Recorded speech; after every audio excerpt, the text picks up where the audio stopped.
Marcus speaks.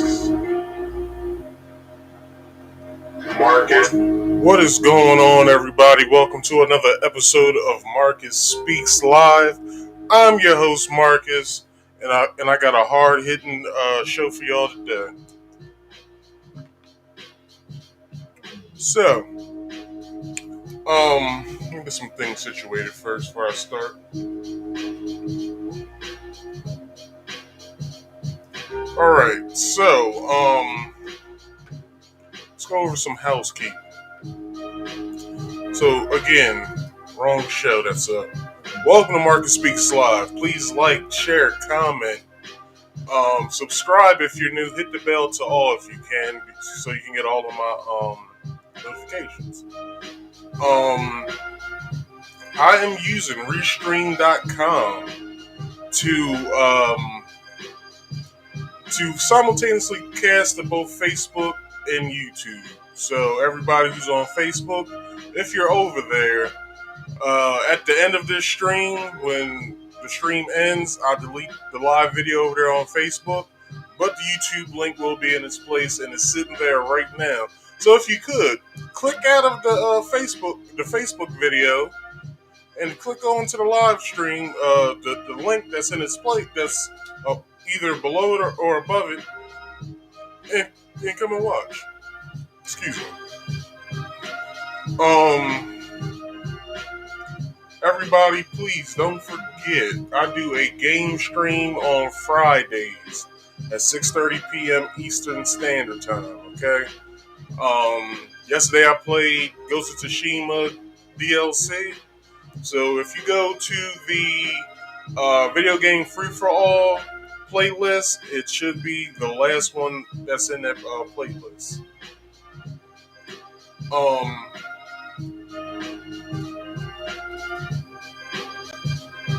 And if you have any sort of idea for the podcast, recommendation for the show, please put them in either the Facebook or YouTube comments or the live chat as I'm going along here.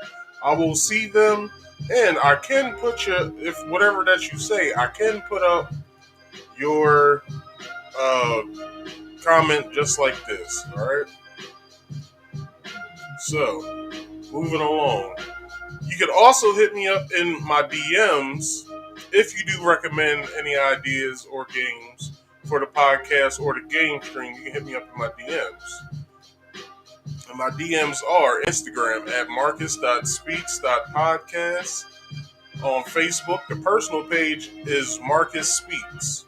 The group page, because my group page on Facebook and my Instagram is linked, so anything that I post on Instagram will come on over to the Facebook group page.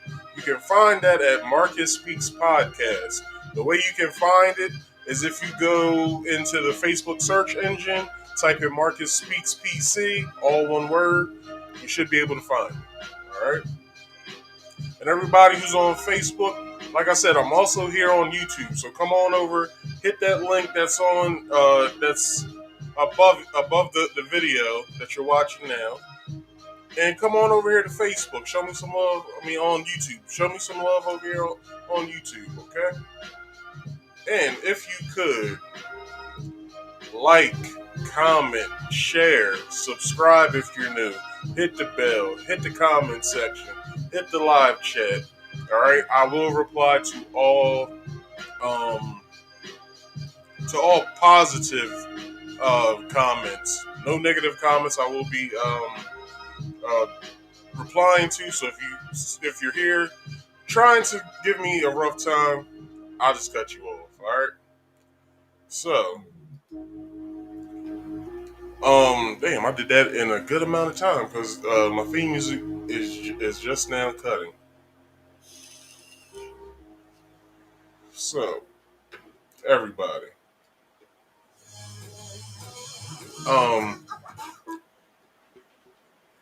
if you could, well, not if you, but I have something else that I have to get done. So, I'll just play it. Hello, everyone. I'm going to tell you about fair use. It's the law. Warning: federal law allows citizens to reproduce, distribute, or exhibit portions of copyright motion pictures, videotapes, or video discs under certain circumstances without authorization of the copyright holder. This is called fair use and is allowed for purposes of criticism, news reporting, teaching, and parody, which doesn't infringe of copyright under 17 USC 107. All right.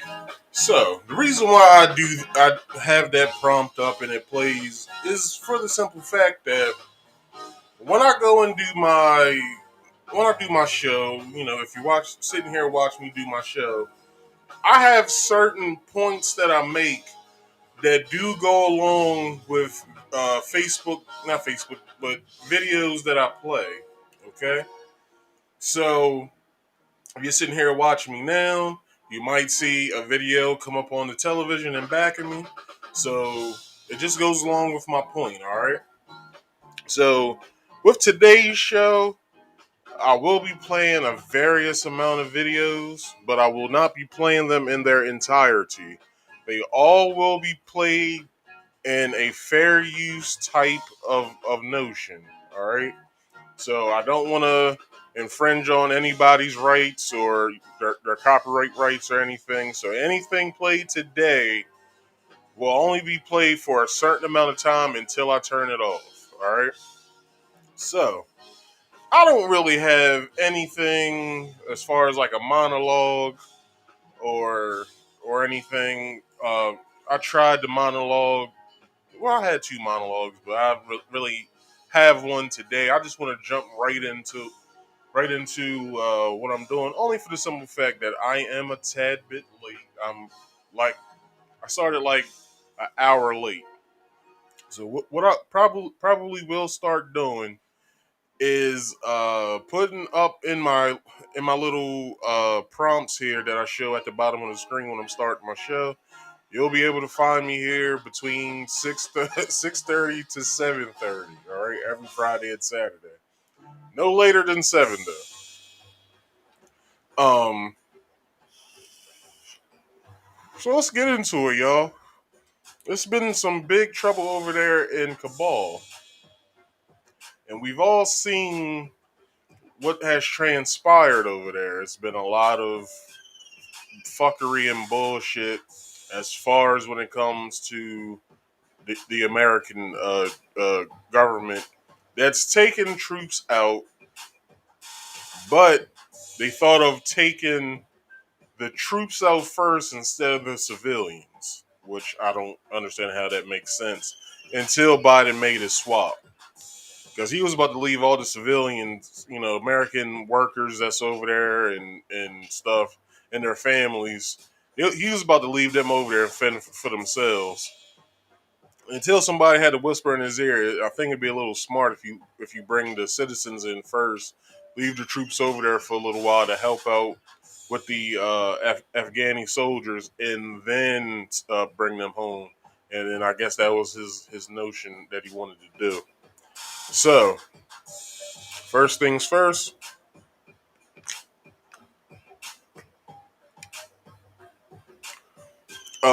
Anything said today on my show is strictly all of my ideas and all of my points of what I think about everything that I'm going to be covering today. All right. So, after nearly 20 years, the United States, presence in Afghanistan is about to come to an end. Taliban fighters have taken control of every major city in the country.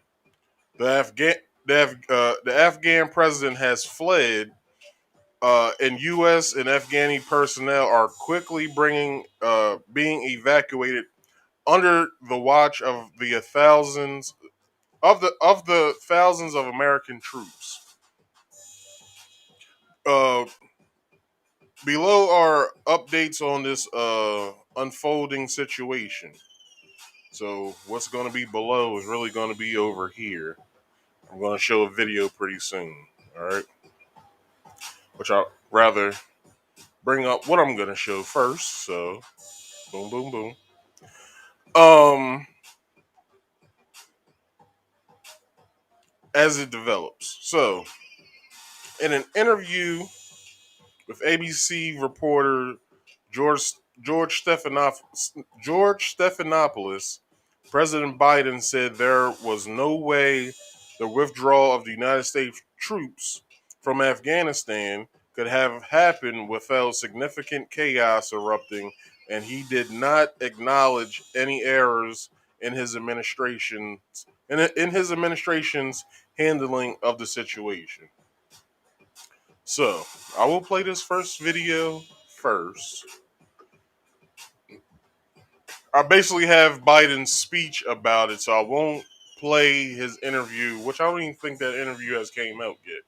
So, if it has, then I don't have it in. I don't want to play it because I have most of his points, his important points, uh, in my script. So we're gonna go to the video. Excuse me. Okay, so at least 7 people have been killed at the Kabul airport or wherever, as hundreds. Okay, I can't. Okay, so before any of this plays,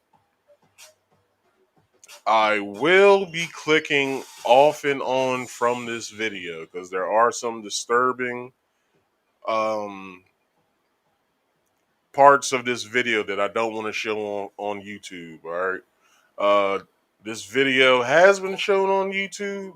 I don't know if it's been flagged, but I will not be playing it on my channel. All right. So here we go.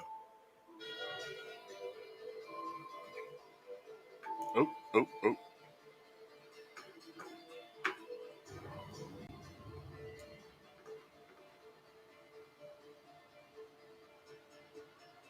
All right.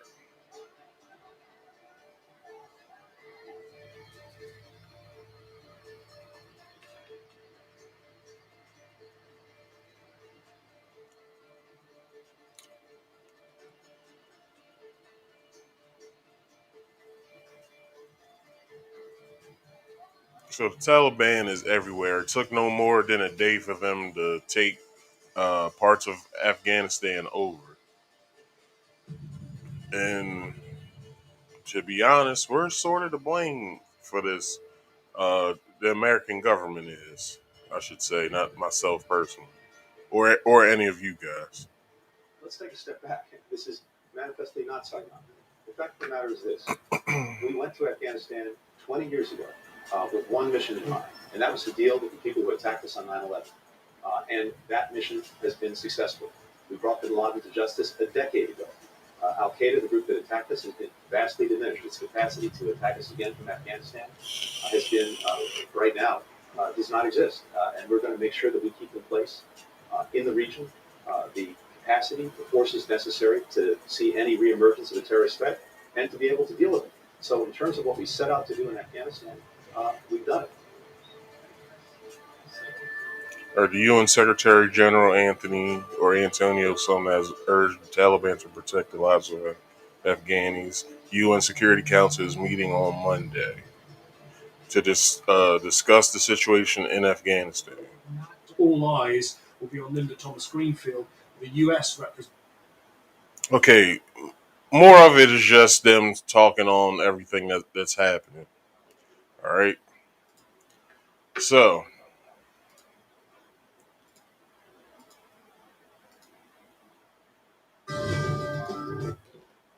now, this next video is a little bit bone chilling. So I will also be clicking out of this as well. All right. So I'm gonna turn it back on, and then we're gonna play some more of this video.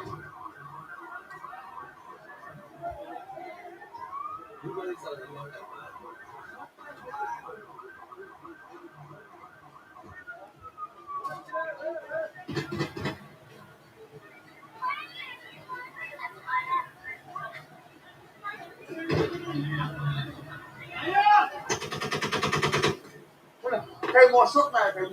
What's up, man? There's some things going on in this I don't want you guys to see.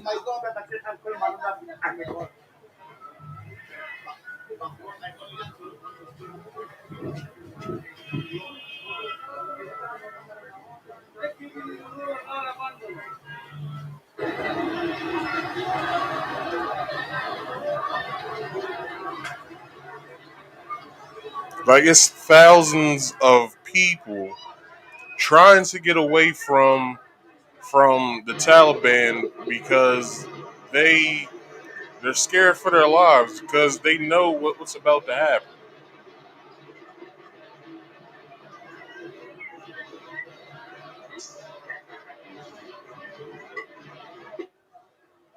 Just look at this. They're climbing they're climbing stuff just so they can get into planes and shit. Like, they're actually terrified of what they know is gonna be the norm in Kabul, in around, hold on, in Afghanistan itself.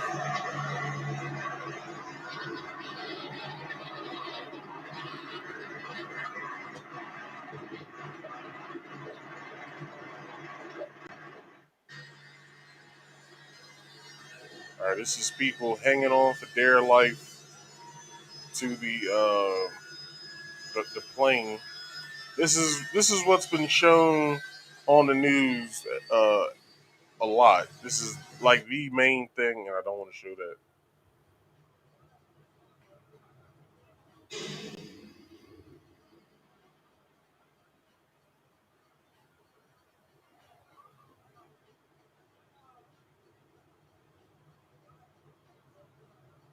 People have died doing this, of them, clinging on to the plane. They've dropped to their deaths, and like I said, I'm not playing that here on my channel.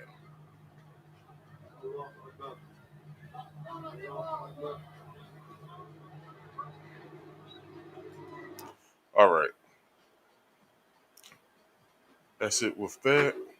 So,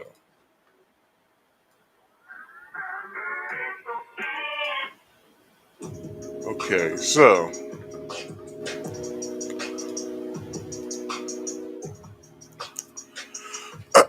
where did I leave off at?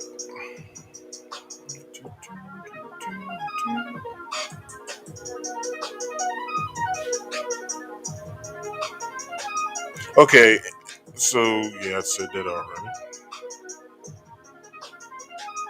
Wait a minute. Let me find where I'm at.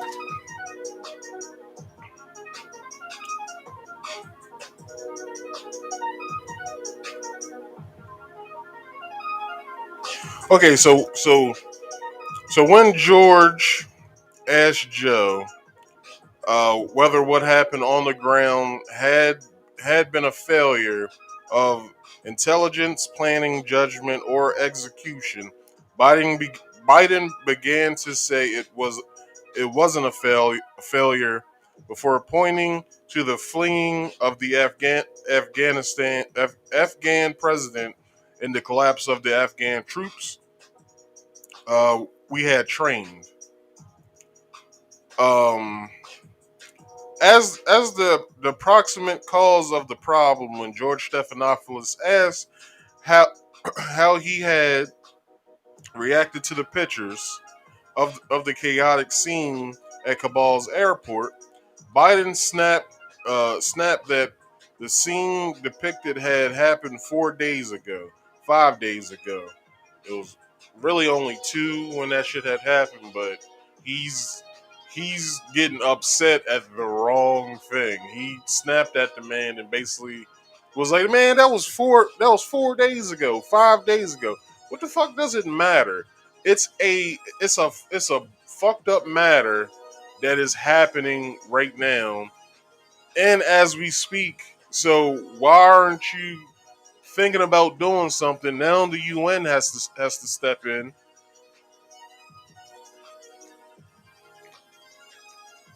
Sorry, now the UN has to step in and deploy the UN troops possibly to police Afghanistan now.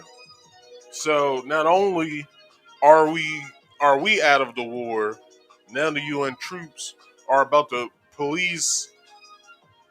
Pro- Probably they're going to start policing um, the area of each city that the Taliban has taken over. So we don't know what the hell's about to happen. And I'm just making a hypothesis about the UN troops going in. So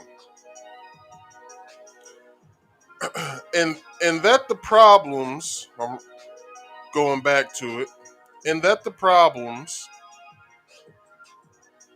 had hardened the resolve of American troops to restore order to the airport, which affair could have been handled any better. Biden offered a flat no.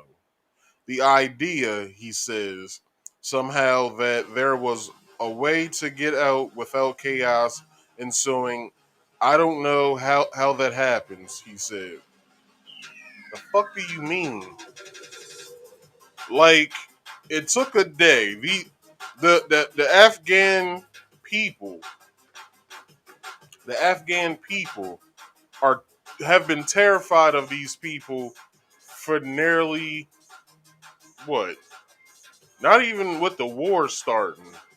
Not even 20 years, of which y'all don't know, the Taliban was trained by, or no, this is before they was called the Taliban, when the Hamujahideen was trained by the United States to take care.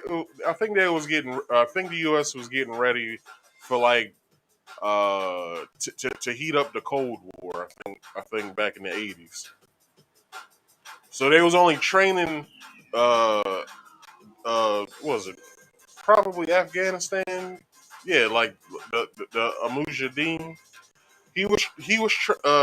Ronald Reagan was training them. Not Ronald Reagan himself, but the American troops was training the Mujahideen, which then turned into the Taliban. Uh, Back in what, like 84 or some shit like that. 84, 85. So, um, it's just a lot of fuck shit happening. Just a lot of fuck shit. So,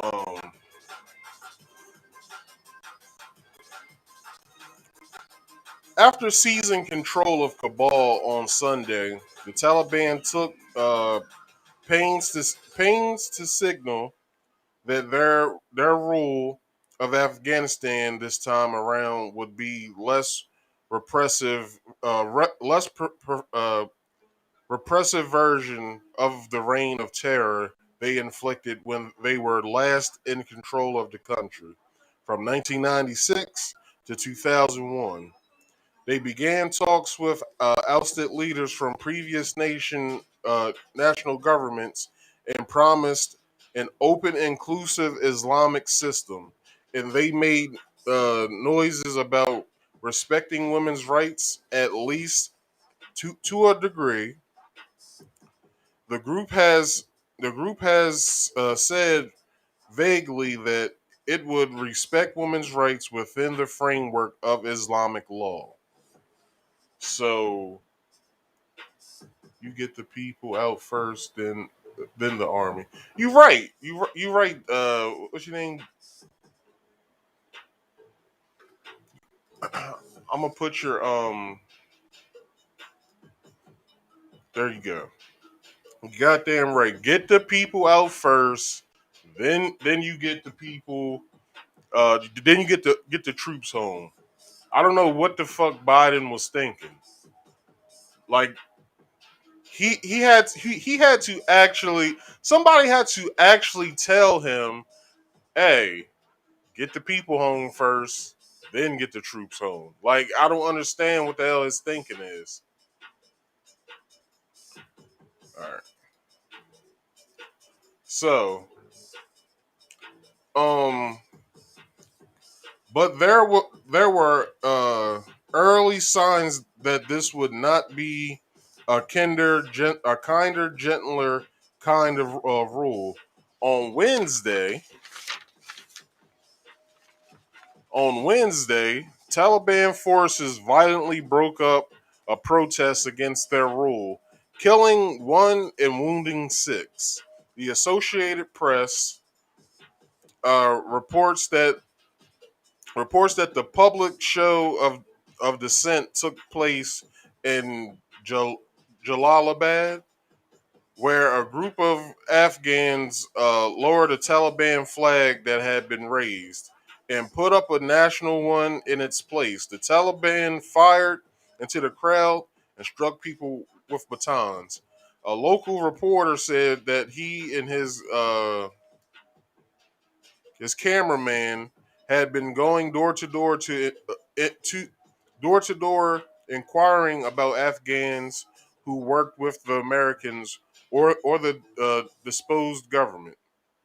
It was unclear whether they were under official Taliban order or were merely taken advantage of the chaos.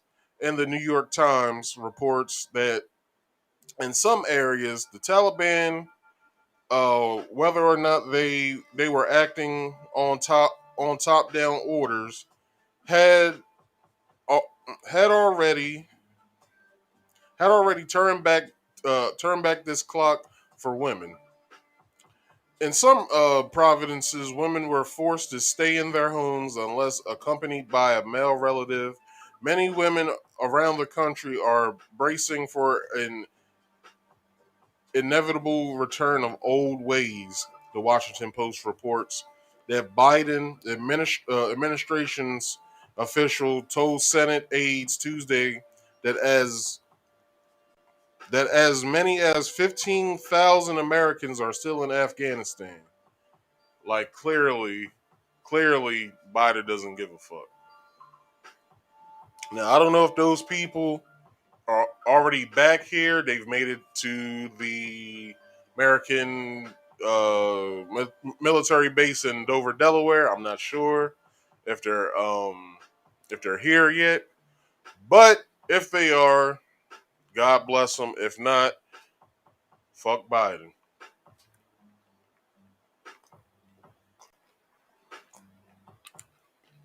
All right.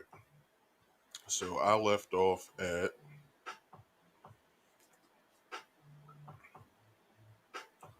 so what I'm gonna do.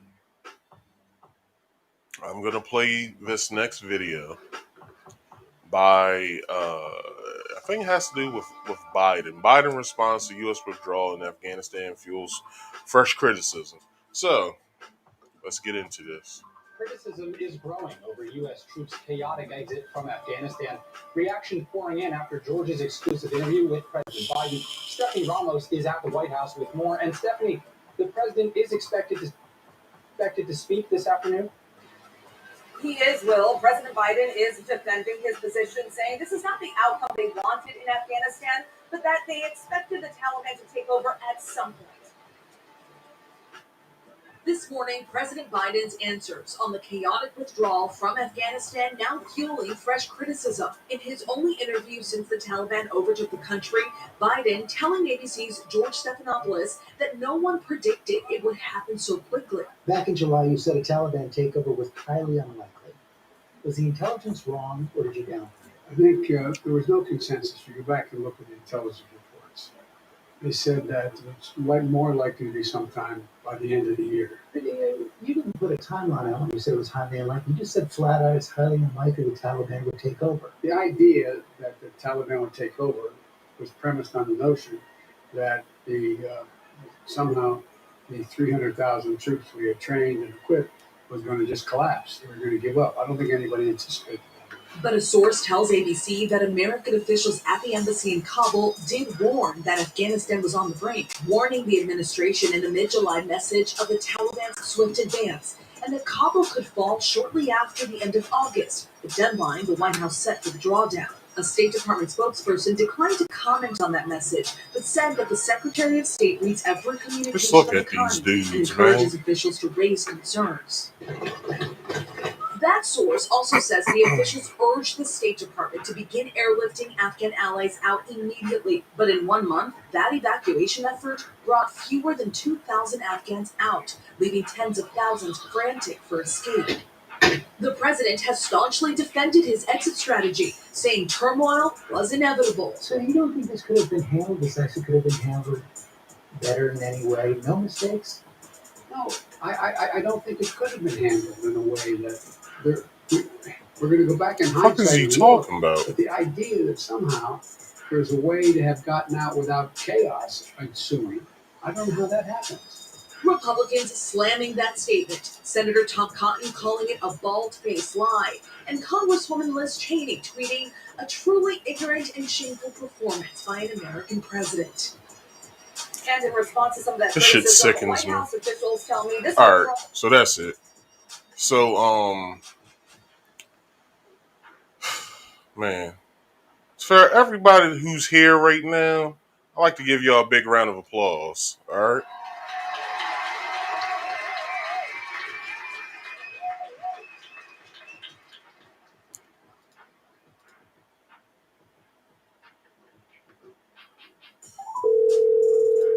Sorry, I was about to get into my next video. No, I don't want to play any of these videos yet. Sorry, y'all. All right, so where was I?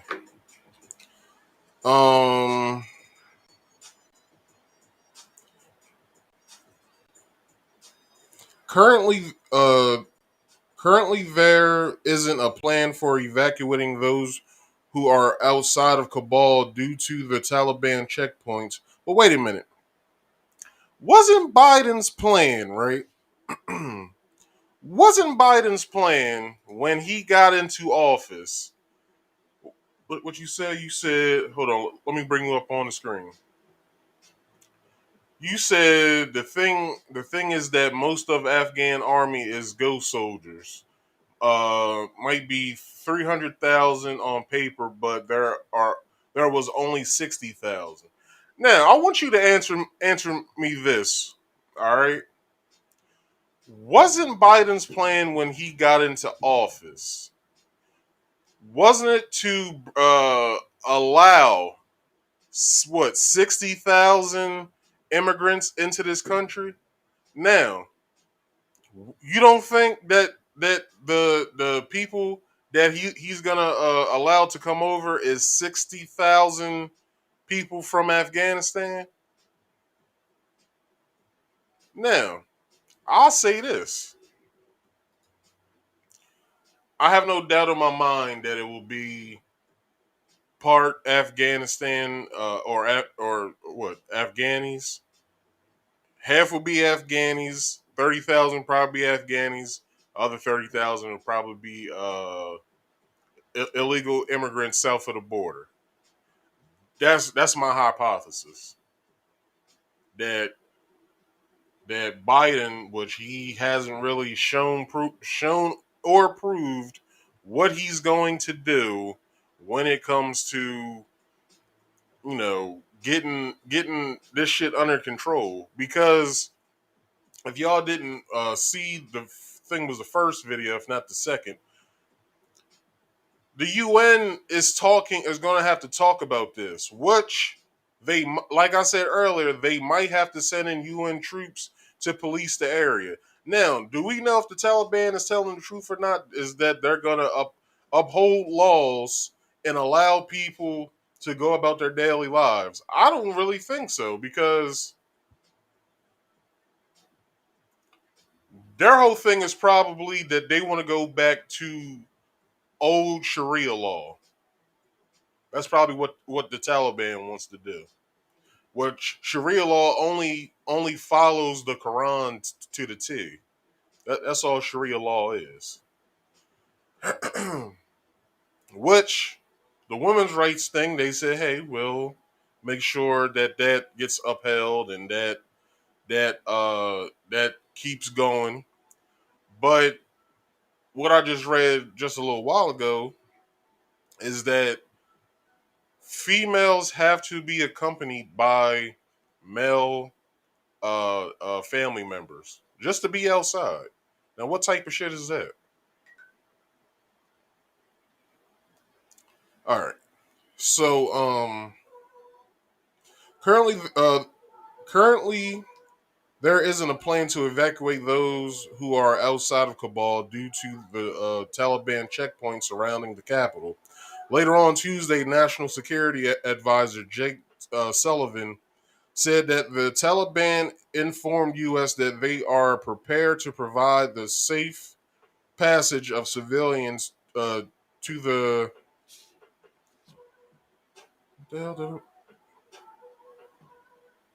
commitment. According to White House officials on Tuesday, 32,000 what 32,000 Taliban people were in Kabul. I think that's the number 32,000, if not in Afghanistan alone. So, all right. The Taliban now has its hand on billions of dollars worth of U.S. weaponry following the quick collapse of Afghan security forces trained to use the military equipment. Now I'm about to show y'all this. All right. So hold on. You see this? Now, fun fact. One of these vehicles, there's an armory in my town. This is where all of the people in my county, if not, probably all the people in my county, if not surrounding counties, come here when they're ready to be deployed. You know, their family comes, they hug them, kiss them goodbye, and everything. But when certain times when these vehicles aren't being used over there, they come back home, right? Some of these vehicles sit on a street that's not too far away from my house. They do their maintenance on them, they do whatever they have to do, and then whenever they're done, they get sent back out. So I saw one of these vehicles in my neighborhood before. Now, not only do they have Humvees with machine guns attached, they also have missiles, tanks. Like, what the fuck? What the fuck is Biden thinking, yo? Look, they got fucking high powered fucking miniguns, which that can be detached, and who knows what the hell that they're gonna do with this shit? Probably mow down a fucking a street corner, if they have street corners over there. I'm only speculating. All right, never been over there. So, all right. So let me get the fuck out of here with this picture. So yeah. So the Taliban now. Okay, as I said that already. Photos have been circulating, which I just showed, showing Taliban fighters holding United States-made M4s and M16 rifles instead of the Russian AK-47s they normally use.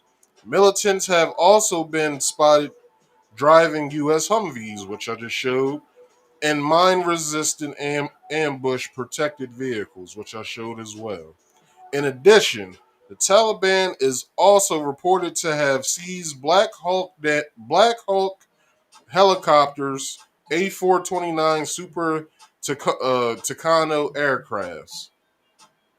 Everything that hasn't been destroyed in the Taliban's that hasn't been destroyed is the Taliban's now, said one U.S. official. The rooters on the condition, or yeah, rooters of the condition of anonymity. According to a 2017 Government Accountability Office report, the United States transferred 75,898 vehicles, equipment, 208 aircrafts, as well as 16,191 pieces of intelligence, surveillance, and reconnaissance uh, equipment to Afghan forces between 2013 and 2016. Meanwhile, a report from the Special Inspector General for Afghanistan Reconstruction, also known as SAGAR, states that the U.S. have also gave Afghan forces 7,035 machine guns, 4,702 Humvees, 20,040 hand grenades, 2,520 bombs, and 1,394 grenade launchers from 2017 to 2019 alone. Now, that shit is fucking scary. Now, you say, my friend, definitely it is a scrambled mess. The problem is that Sharia law is a absolute extreme and a narrow perspective. After all, Muhammad's wives was a businesswoman. Now, I would say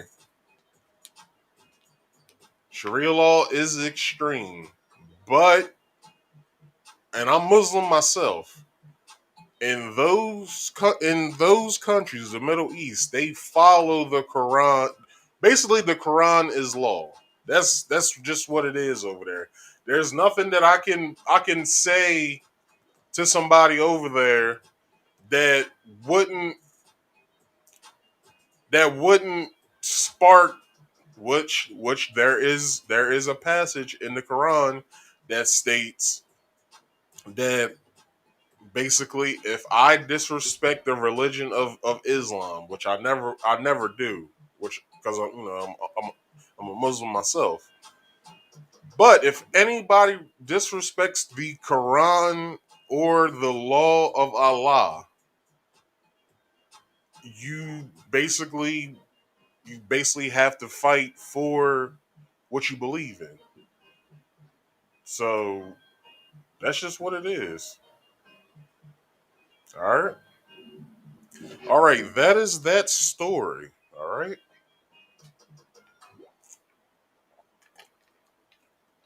So if you guys like that, then this is a certified hood classic. All right. So my next story, and some of y'all probably haven't y'all probably don't know him. So this guy, Brother Polight, or legally Michael Nowak or Michael Noak, he's he's been doing some naughty shit lately. I've known about this dude for practically almost 10 years now. And I'll show you guys a video of the guy of where I first found out about this dude. This is Brother Polight. If anybody doesn't know, this is Brother Polight. His talking points when he was in the black consciousness movement was that the black woman is God. Which he stole that point. He stole that talking point, which that talking point has been recycled probably what 4 times now. The first person that I ever heard say that was this other black conscious dude named the Natural Tahuti. That was the first dude I ever heard say that, and from there, everybody kept recycling it. That came on to the guy's show that I'm about to show you. So, pro-black author of over 90 books, which is a lie because he plagiarized 90 books. Most of the books he wrote as well was written in his own language, which how the fuck are we supposed to read them if they're in a language that he made up?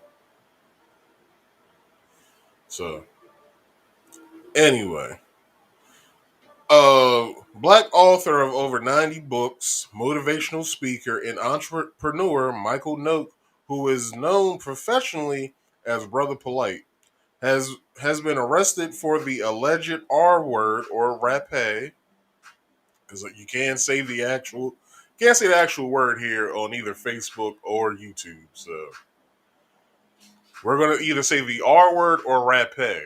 All right, we're gonna spice up the word a little bit. So he's been arrested for alleged rape of a 14-year-old girl. The polygamist claims to be contractually bond to 4 wives and rumored to be courting 2 girlfriends. Now, yes, this dude is a polygamist. Like I said, when he first stepped on the black consciousness scene, he only at the time had 1 wife, and I know her name, but I'm not going to say it because that's not important. Then he started acquiring more wives. All right. And then when he started phasing out a little bit,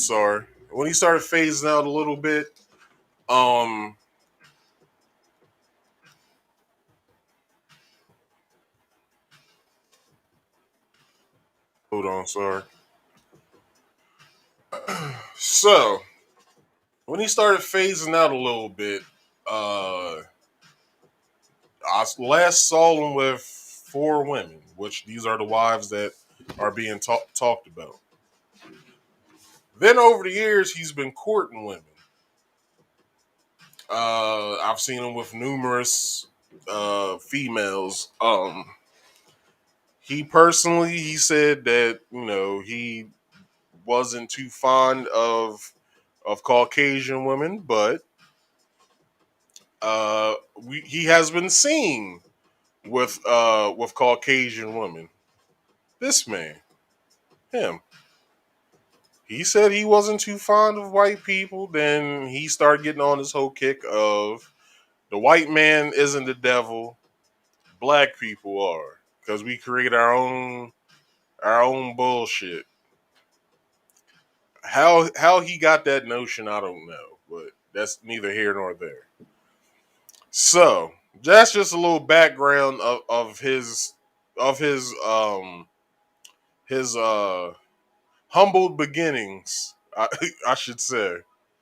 So Polight, during a Vlad TV interview, took Vlad through each of his marriages to 4 separate women. As it turns out, his lust for women could not be fulfilled by consenting multiples. The 38-year-old Polight was arrested in Miami for the sexual assault of the 14-year-old daughter of his girlfriend, known as Orocho. Oracho. I don't know how to say this. He probably gave her that name anyway. Polight had been in a relationship with 31-year-old Orocho for just over a year. According to court documents, T.S., the 14-year-old victim, was taken to an after party by Polight. That's strike number 1. Let me click out of this.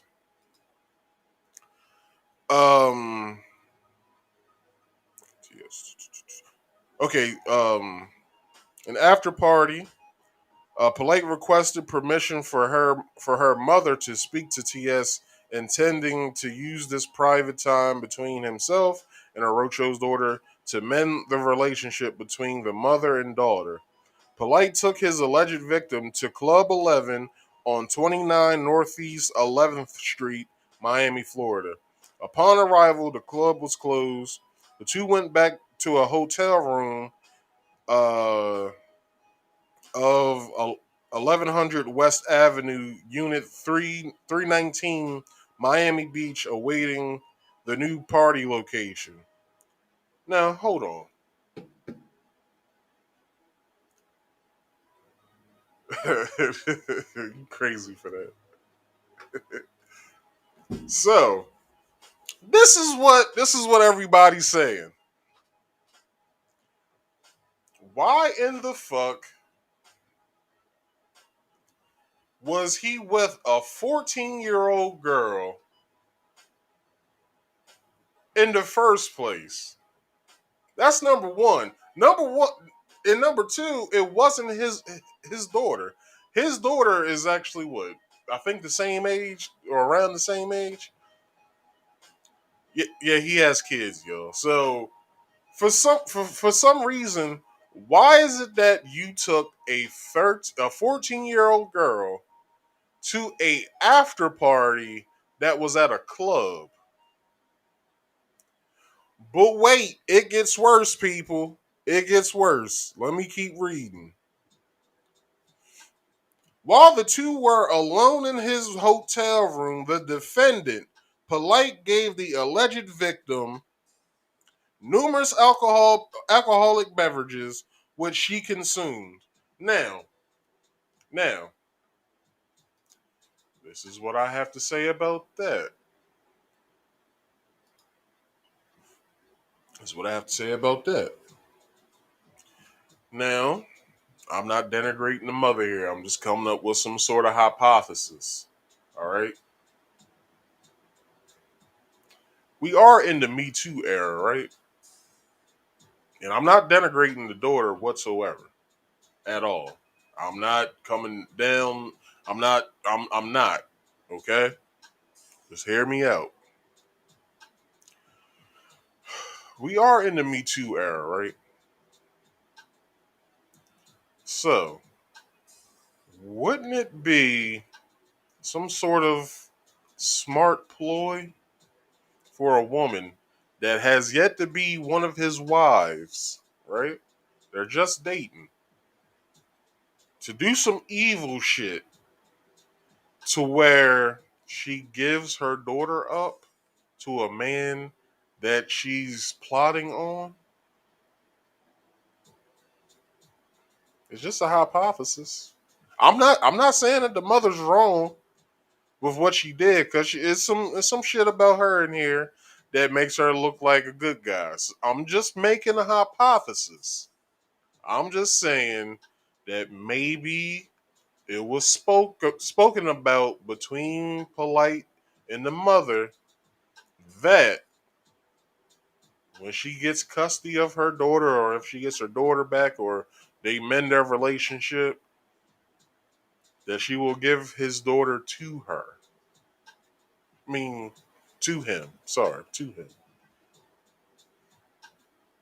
I don't know. I'm just making a hypothesis. It could be the other way around. He could have just been like, or she could have been like, well, try and talk to her so me and her relationship can get back good. Just saying. Just saying.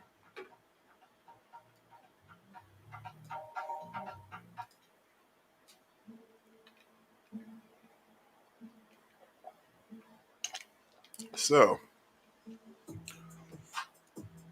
and number one, why in the fuck was you in a hotel room by yourself with a 14-year-old that's not your child? Makes no sense.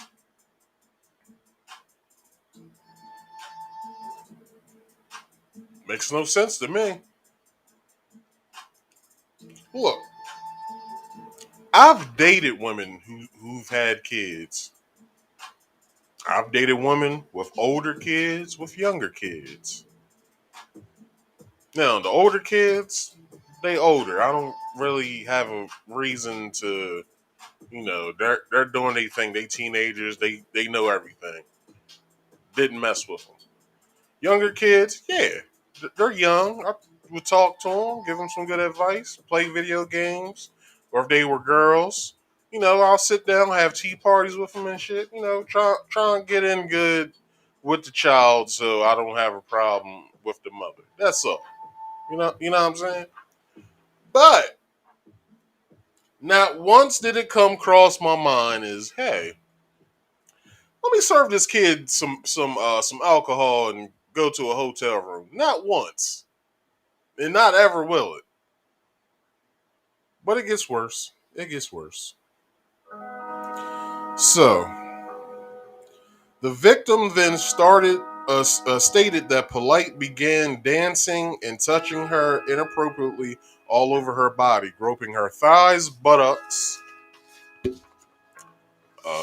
Turn the page. Thighs, buttocks, and other areas. The victim claims Polight sat her on the bed and pulled his genitals out of his shorts and boxers. Then he grabbed her head and pulled it towards his genital area.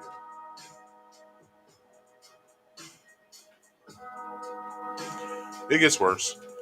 The victim then passed out. The 14-year-old daughter of his girlfriend later awoke to find Polight forcibly trying to make her vomit by putting his fingers down her throat. Now, who knows what the fuck happened while she was passed out? And who knows, by her being passed out, was she cognizant of what was going on to her?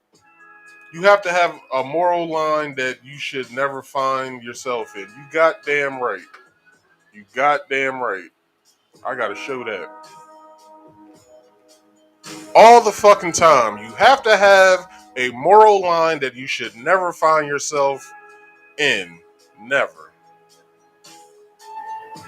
There should be no reason why you're in the bathroom. I'm just coming up with a crazy scenario. You should never be in a bathroom as a grown man while anyone, well, unless it's your wife and y'all get down like that. But you shouldn't be nowhere near a bathroom or in a young girl's bedroom while she's naked getting dressed. That should never happen. You should never be in that type of situation because that makes you a fucking weirdo. Just saying, man. All right. The 14-year-old daughter of his girlfriend later awoke. I said that already. The mother. Hold on. After these events, he took TS to her mother's hotel. Now, that's what makes it strange. Why is it that you have a separate hotel from the mother? Where is it at? Holy shit.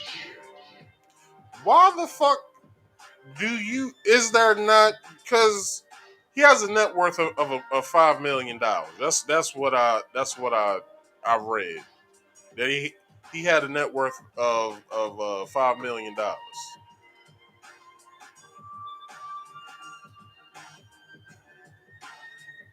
How he got that $5 million?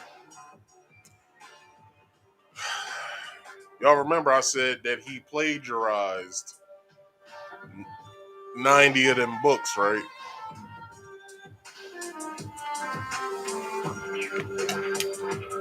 But that's not where he got the money from. Because he was still broke when he was doing that book shit.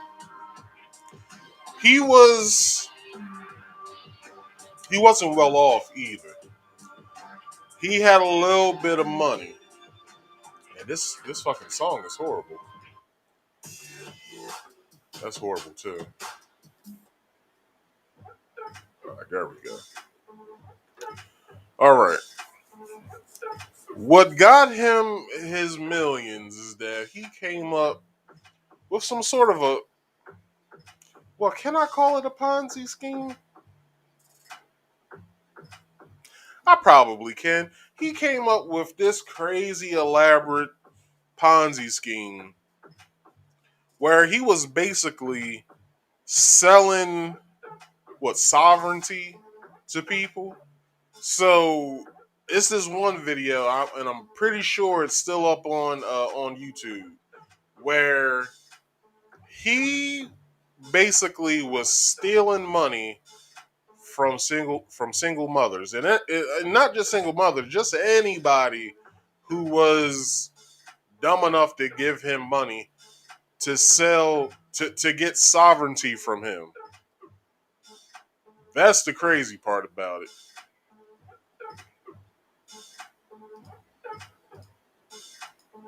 Criticism is growing.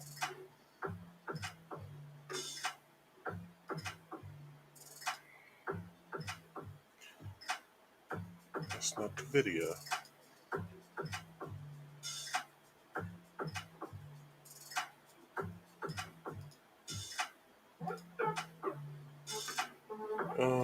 Not that one yet. I want this one.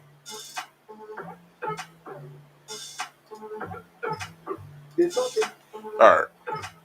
So, what I'm gonna do here, I'm gonna play this video. I'm gonna let it play in its entirety, and then we're gonna get back to what's going on. Influencer, motivational speakers making headlines for the wrong reasons. NBC6 reporter Tim Wen is live in Miami Beach tonight with more on the arrest of the man known as Brother Polight. Tim. Yeah, well, Juwan, the suspect surrendered here at the Miami Beach Police Department earlier this week. Police charged him with sexual battery of a 14-year-old girl. We did speak with his lawyer earlier tonight, who says that these charges are false. This is the mugshot of 37-year-old Michael Nowak Jr., also known as Brother Polight, to his more than 300,000 Instagram followers. Miami Beach police arrested Let me play Nowak that. this Let week me for play a part back. battery of a 14-year-old girl in a hotel room in more than 300,000. Now, if I could zoom in, I would. But this woman right here, that he's in a picture with, that's him right here. But this woman right here, I hope y'all can see my cursor. I don't think y'all can. So the far right picture of the woman that's in the leopard print with the big booty, what's that called, a romper or something, or bodysuit? That's the girl, or that's the woman of the 14-year-old. Let's keep going. Instagram followers.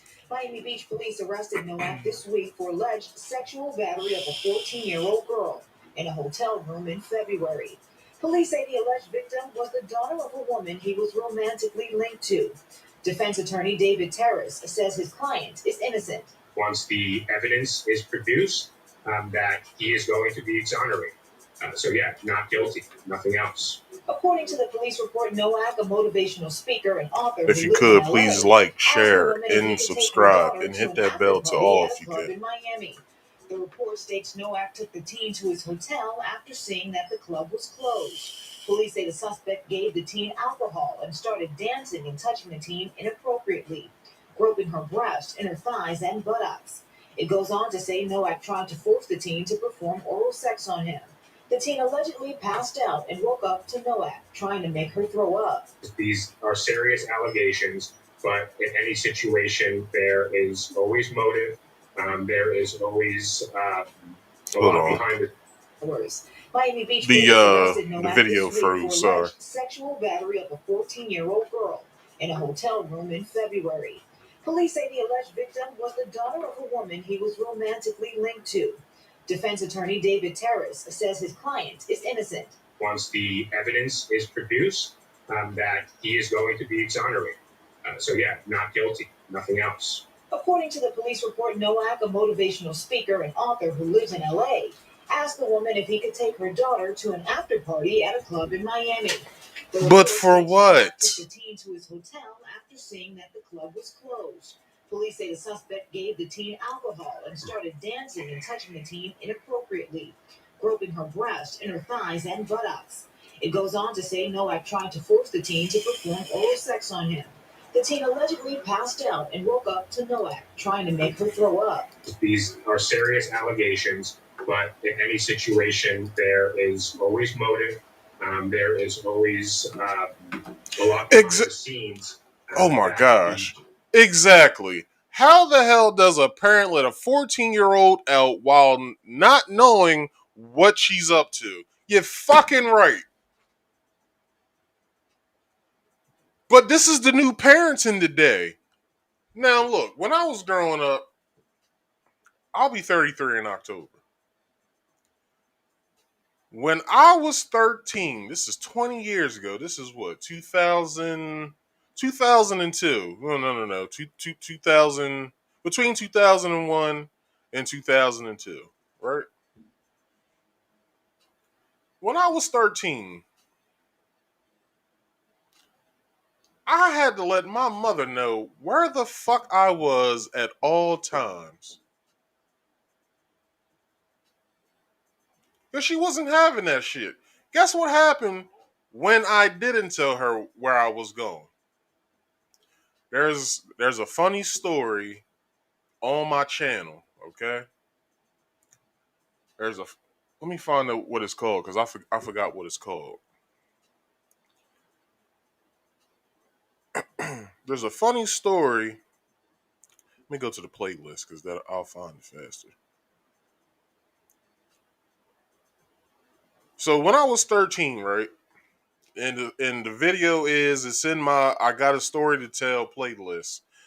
It's the 1, 2, 3, it's the fourth video down if you're on your phone. It's probably the fourth video across if you're going from left to right. It's called I Got a Story to Tell 4. I Got Hit by a Car. That's what happened when I didn't tell my mom where the fuck I was going and where I was going to be at.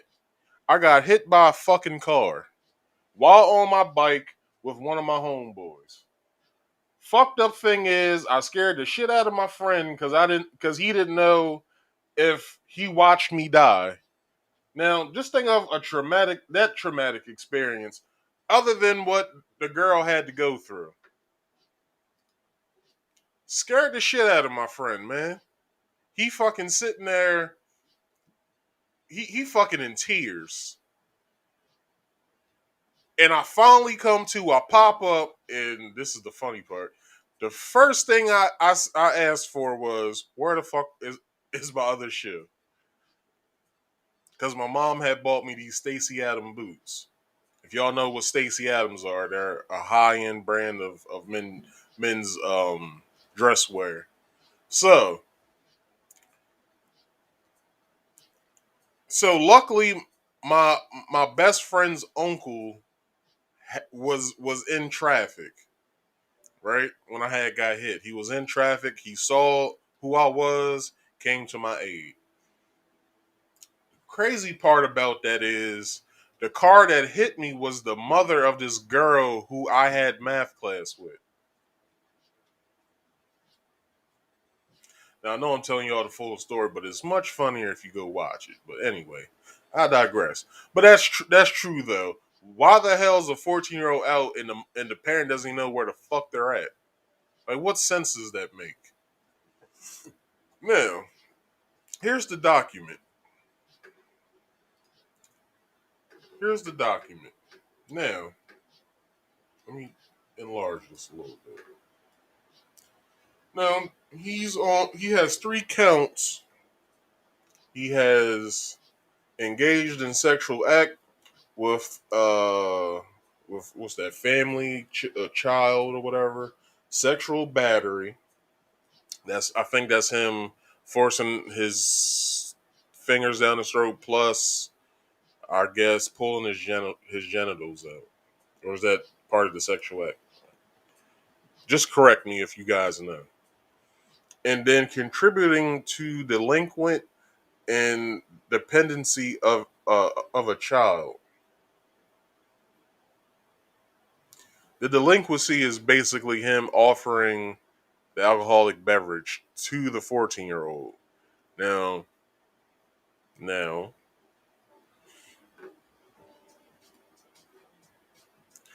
let's read further here in this area. So, defendant Nowak, 37 years old, victim's mother, Arocho, they spelled it wrong. Or did they? I don't know. 31 years old, were dating for over a year on 2020 27th 2001 at approximately 1200 hours. Defendant Nowak, what's that say, requested Miss Orocho to allow him to take victim TS, 14-year-old, to a after party in order for him to speak to her and mend the relationship between mother and daughter. Defendant Nowak and victim TS responded to the club 11, 29 Northeast 11th Street, Miami, Florida 33132. Upon arriving, the club was closed. Defendant Nowak and victim TS responded to his hotel, room 100 West Avenue, Unit 319, Miami Beach, in order to wait for the new party location.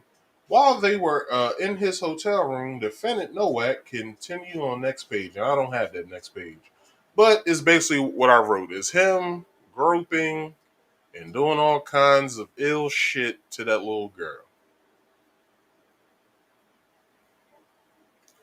Now, y'all let me know. Now, this is now like they said on the news report, plus the what I'm reading here, what I'm about to read here. He didn't oh,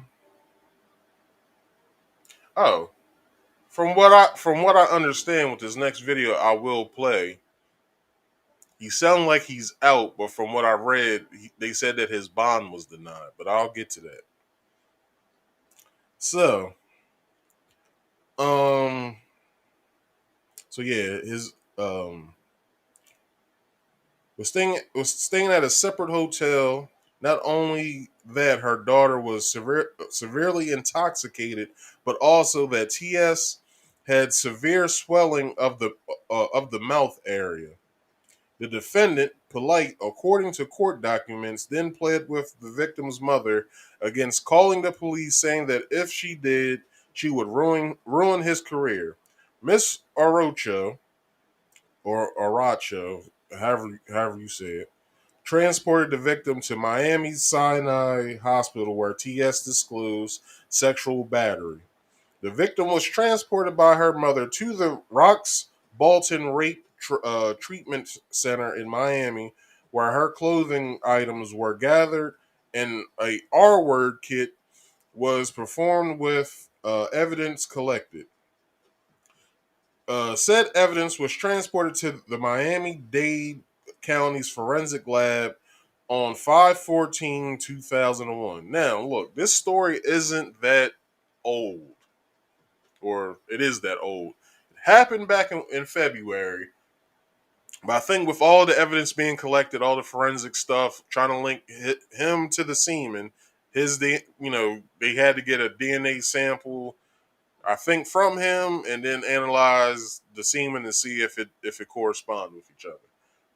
From what I understand, it did, and he is in jail, from what I understand, without bond. Now, like I said in this next video, it sounds like he posted bond and he's been out. But I will read on until that point, and then I will play the video. So, results from the Miami-Dade County Forensic Lab were received and confirmed. The 14-year-old shirt and scarf, a DNA warrant. Hold on. Okay, yeah, the 14-year-old's victims. Hold on, where am I? Results from Miami-Dade County's forensic lab were received and confirmed. The 14-year-old victim had a total of 6 confirmatory semen stains on her shirt and scarf. A DNA warrant was obtained and served to defendant Polight on June 8th, 2021. The DNA sample swab taken from Polight, so they took a saliva swab to link him to the semen, from Polight was transported to Miami-Dade's forensic lab for analysis on August 10th, 2001. The Miami-Dade forensics report confirmed that semen found on 14-year-old victim TS matched the defendant Polight, has since been arrested, and his bond was denied. Now, let me play this video because this is another YouTuber, Brother Sinetta. This is who I found back in 2013, I want to say, when Polight first stepped on the scene.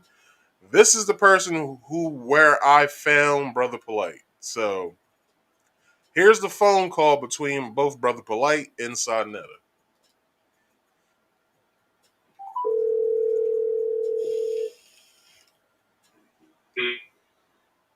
Oh, peace, Brother Polight. Hey, what's up, man? Well, I want you to know I'm live. Do you want to talk or no? I'm actually traveling, but what's going on? All right, I'm quite sure you see the internet is lit up. People is talking crazy. And Yeah, I'm just telling you something crazy. yeah, people are talking crazy that you had molested a 14-year-old girl. I don't know how true it is. That's why I said I'm not going to jump out the window. I'm not saying none of that until we can find out what's really good. And I don't know if you want to talk or we can set something up probably tomorrow whenever you stop traveling or whatever. You know we don't play those games. Just Okay. like when niggas was coming at me with all the goofy shit before. Okay. You know, when people make serious allegations like that, you know YouTube ain't the place where you deal with it. Got you. I You know, got I you. stay with our Say whole less. fucking legal team. You know what I'm saying? Say But less. what I'll tell you is this. You know, I ain't no fucking weirdo. You see all the beautiful, voluptuous people I be with. Yeah. So I ain't a weirdo. That's what it is, but I know what it is for people. Yeah. When you make a very negative accusation against somebody, some accusations are so negative, you be like, yo, that shit's so negative, it gotta be true, because who would say something that negative? Hey. That's it. You know what I'm saying? So that's how that shit is. But you know, I ain't gonna speak on it any further, but I tell you this. If I accuse somebody of some shit, niggas gonna buy into it, niggas hate me. But if somebody accuses me of something, it's always true. But I'm always walking around free. Right. It's always true, but I'm always free. So you know what I'm saying? It is what it is, but I just got wind of it. Say no more, man. But you know, love you, man. Thank you for even just asking me. All right. You know, and being a brother, just asking. Yes. But I thank you very much. But you know how we got to do when it comes to this type of goofy shit. You got to leave it in the hands of the people Right. that deal with that kind of negativity. There you go. You know what I'm saying? I agree. I agree. Yeah, I can't do it in the world. You can speak. All right. So that's why I was saying. All right. So, you heard him. He said every time when some shit happens like this, he's always walking around free. Now, I don't know what he was accused of before, but this isn't really something you want on your rap sheet for all intensive purposes, basically. For the simple fact that in jail, they don't take too kind to chomos. That's what they call them, chomos, child molesters. Or rapists, for that matter. They don't take too kind to niggas like that. So, what I have to say about this before I finish it is that the way that this story got broke wasn't on the news, that news report that I showed you. It was not by that news that broke that story. I think they were the second person or the second company to break that story. The first person to break this story was a YouTuber named Tasha K from Unwind with Tasha K. I think that was Tuesday when she broke this, if not Wednesday. She broke this story sometime this week, and she was the first person to talk about this shit. And how she got her information, I have no idea. But that's neither here nor there. So, if the allegations are true, that would mean Polight is a pedophile, of course. I did a video. This is probably maybe last year. Yeah, the beginning of last year. I did a video about pedophiles. It's called What You Don't Know About Pedophiles. And I go through the whole thing of their thought processes, everything. So if you want to go and see that video, I don't know when I did it. I just know it was the beginning of last year. That's all I remember. So, um, however, an investigation still needs to be complete, which I think they just completed because they sent him his subpoena. The situation doesn't look good though, and is very sad, especially considering back in 2019, Polight's 13-year-old daughter went missing, but was thankfully found. Prayers up for that 14-year-old TS if something bad really happened. Now, I'll say the same after from me reporting. If something did happen to that young girl, I will say to her mother first, please, if she got R word rapade, you should think about putting her into some counseling so she can learn how to deal with this traumatic experience, because you don't want somebody who dealt with a traumatic experience like this, this happens all the time, where people who have been raped, men or women, doesn't matter, that then the thing that they went through when they got physically assaulted, sexually assaulted as a young child, they then inflict that pain to other people.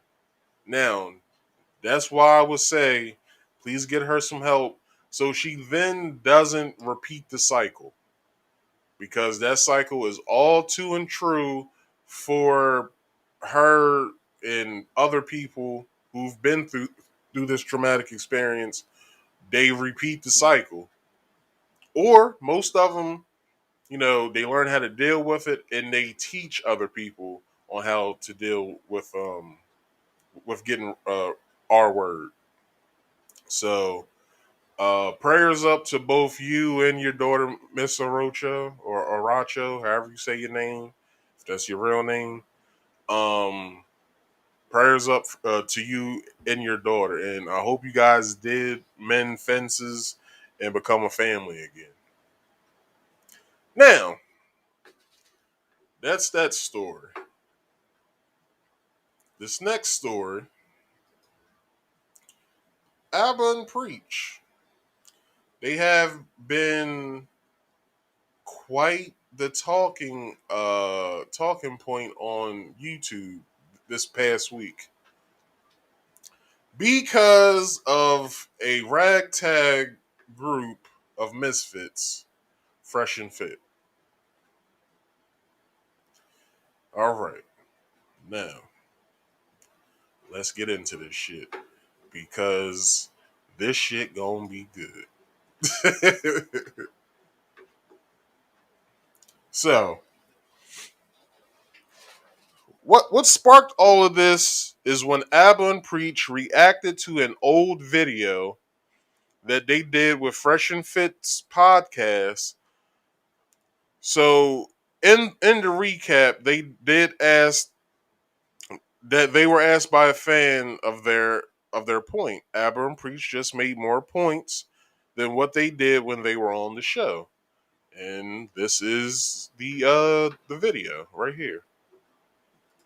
It is called Fresh and Fit Are Capping Hard. Now, like I said, I will not be playing the full length of these videos. If you guys want to see the entirety of these videos that I'm going to show, please go over to Abba and Preach's YouTube channel. It's called Abba and Preach. It's it's right here. If you can see it, Abba and Preach, right there. All right. So please go over to Abba and Preacher's channel to watch the rest of these videos. Fair use to all of this, okay? All right. I'm only going to play probably like the first 2 minutes or so, just so you guys can get an idea of what happened. Today's topic, me and Preach were both on this. Further discussion surrounding working women, those who work in the bedroom professionally. And they were saying why they didn't want it to be legalized. And so they asked me and Preach's thoughts. And this is what happened. Picture this though, right? We're dealing with these girls behind the scenes in person, right? How they look at these guys that are paying is different from what it's telling you in person, because they look at you as, okay, he's paying a need that I have, but I don't respect him. And for me, I don't want a bitch's pussy. I want her soul. You ain't getting nobody's soul. Who the fuck you think you are, Ghostbusters? So, this is them reacting to that, and I think the video that they were reacting to was, what, like 2-3 months old? But a fan reached out because I guess they watched the video again on, I guess, Fresh and Fit's channel, and they sent the link over. I think they DM'd them, sent the link over, was like, hey, I just recently saw this. I want to know your viewpoint of what happened. So I'm guessing not Preach, but Abba, the one that's on the right. Hold on. That guy. That's Preach right here. So, I'm guessing he rewatched the video and saw how stupid it was of what he was watching, and he called Preach over and said, hey, I want to do a video of that podcast that we did on Fresh and Fit episode. I want to get your viewpoints of what happened that night. I just want you to rewatch it yourself and then think about your points of what you think actually what you actually feel. Where's my favorite song at? That's not the one. This it? Nah.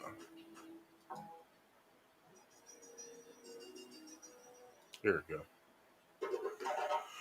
Alright, so let's get into this shit. There's all. Look at your face right now. You're looking at the camera like, what is he talking about?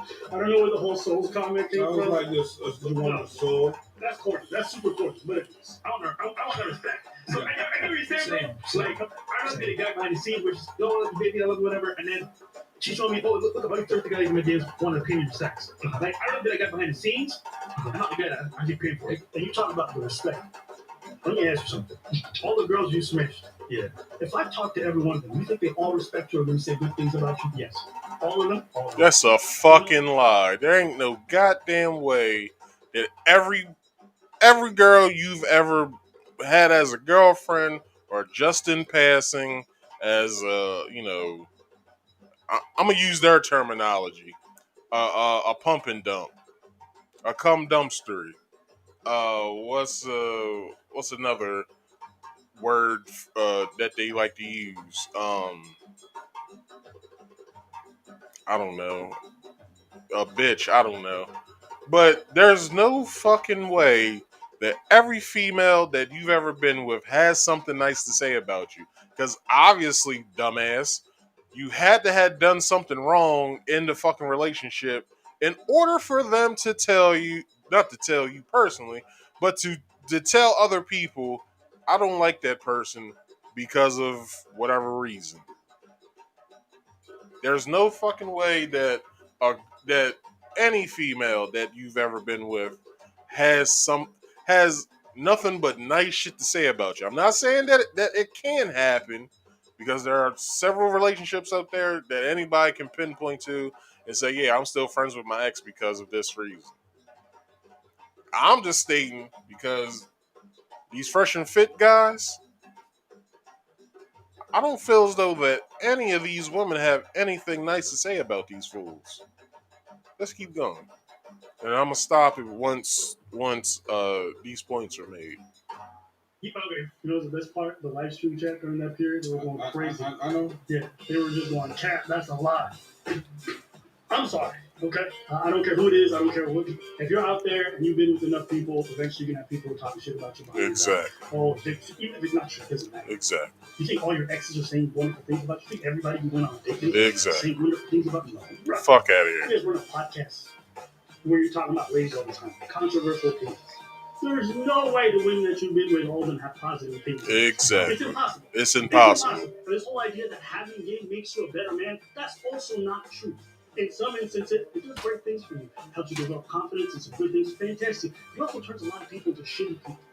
It does. That's why there's a lot of shitty ass pickup artists who are terrible human beings. This whole idea of living your best life. No, listen, gluttony, whether it's money or sex, it's not a good thing for a person. Yo, I'm about me right now. I'm gonna look. Hold on. Because when I meet a chick, right, she would never know that I'm RP aware.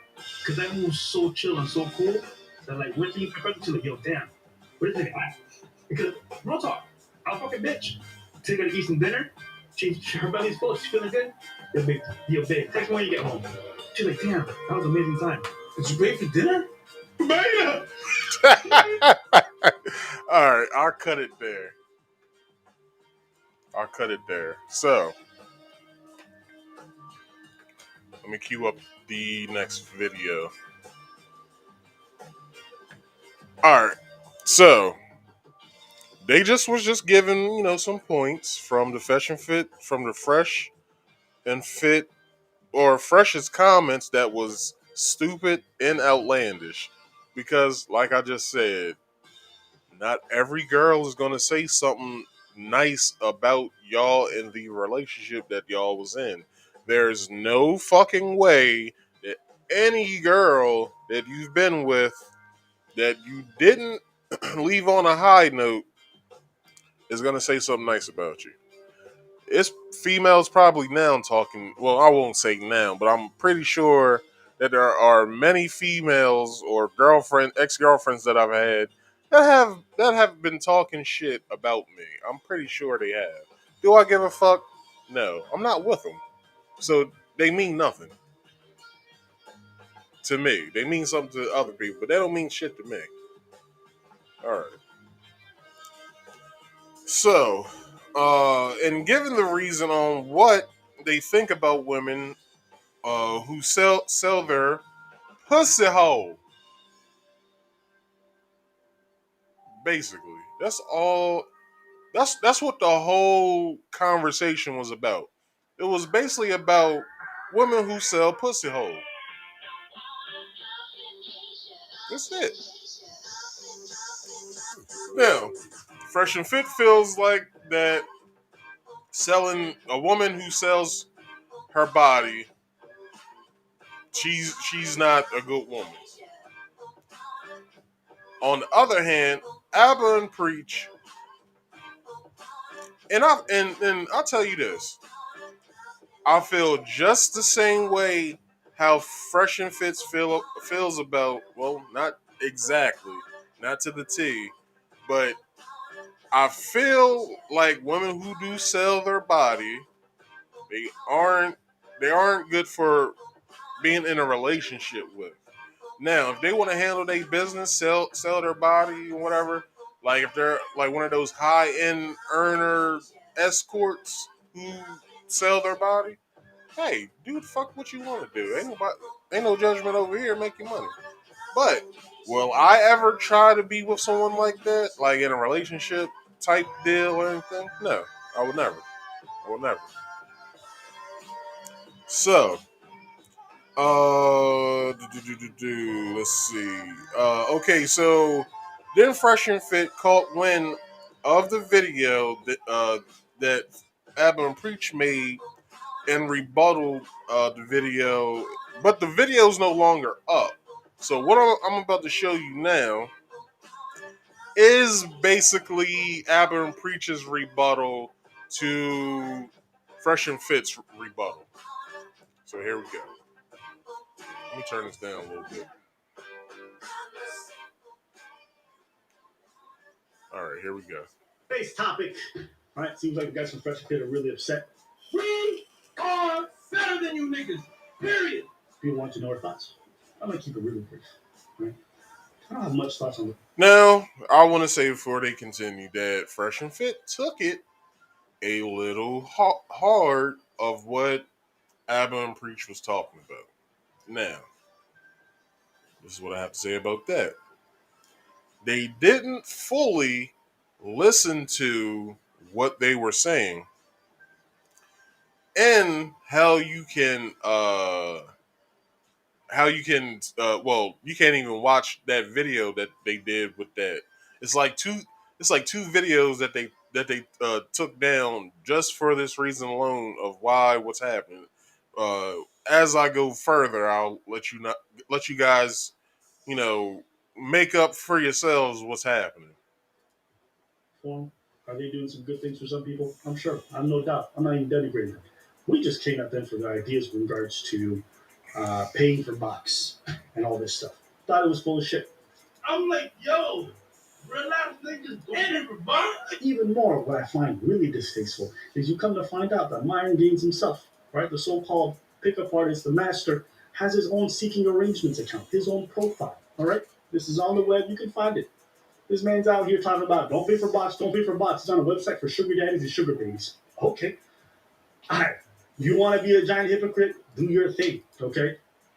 Now this is embarrassing for who's that fit that he showed the skinny dude. This this is in the description of Fit's seeking arrangements profile. Let's read this off together, shall we? Not to sound cocky, but here are some numbers. Only 4% of the male population is over 6 feet tall, 6 feet 2 inches tall. Less than 3% of males make over $300,000, and only 5% of men are in shape with abs. Then it goes on and says, "You lucked out. I have all three in one package." What? Wait, what? Where the fuck you getting these numbers from? Like, what statistic did you read? Now let me tell you something about stats.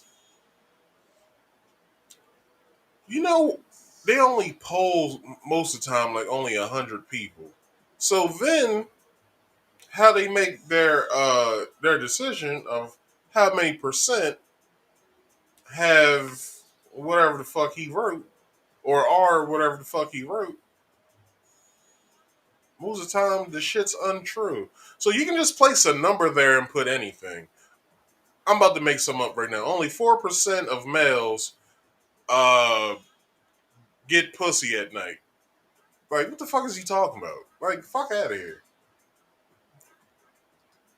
You come to find out, this man's talking about. Listen, if you we want burning desire from ladies. Ain't that what they say? Right? You want to get their best, so you gotta earn it. Come to find out, this man's telling girls in the DMs that if they want to come on the platform, they have to fuck. I'm covering this later. Hold on. I want to skip right through this. Hold up. No, let's keep going. If they don't, he gets upset about it and he gets all pissy. Oh, you fucked all my other boys.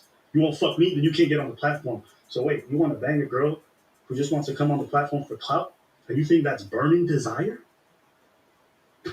And again, guys, I don't even care that he goes about that way to bang girls. Do whatever you want. You earned your platform. Go ahead.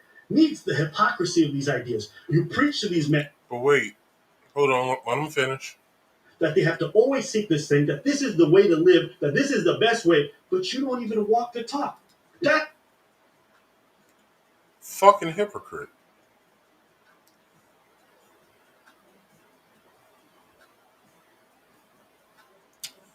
Okay. So,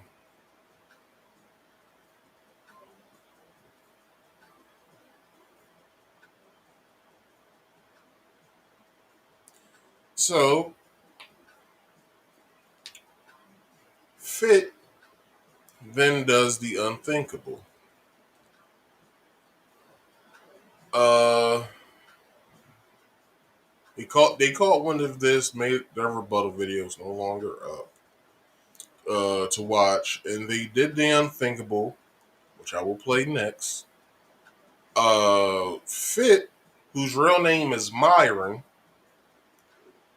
Hey Fit, you know the last Myron I knew? This nigga. That's the only fucking Myron I ever know. If nobody knows, I think his name is Jimmy Woodard. He played in not only he's been in several movies, but this is him in Hollywood Shuffle. But he's also the guy who played in the Players Club. He played Myron on the Players Club, one of Diamond's regulars. This is him. That's the only Myron I've ever known in my whole life. So, anyway, Myron. So Myron said something about Preacher's wife, which I will play next. So I'll let this video play for probably another 30 seconds. No, 24 seconds. I'll let this play. What I find distasteful. It's like a Derek Jackson talking about be faithful to your wife, don't pay for box. Come to find out this man's cheating on everyone. How are you any different? Can you tell me? Now everyone's gonna get up. Well, we're attacking people in the manosphere. I don't care about the manosphere. I don't care about Nobody gives a fuck about who's the with manosphere. integrity left. That's it. I'm not here about some scene. Oh, you can't go on this podcast. I don't care. At the end of the day, the truth remains the truth. When I came into the game, when I was listening to Patrice, we didn't call it red pill. We just. And I did a video. Probably 2 months ago now. I did a video matching Patrice O'Neal's dating philosophy next to Kevin Samuels / Manosphere dating philosophy. I did that video. And this is just me talking. Patrice's points will always come up on top. Because you know why? Patrice puts sound logic in his points. Now, the way that you can find these Patrice talking points, look up Opie and Anthony radio shows of Patrice, right? Look up just I guess type in Opie Anthony and Patrice, right? Where else can you find it? His comedy. He lays it in his comedy all the time. Watch Elephant in the Room. Watch his HBO special. Watch his 30-minute.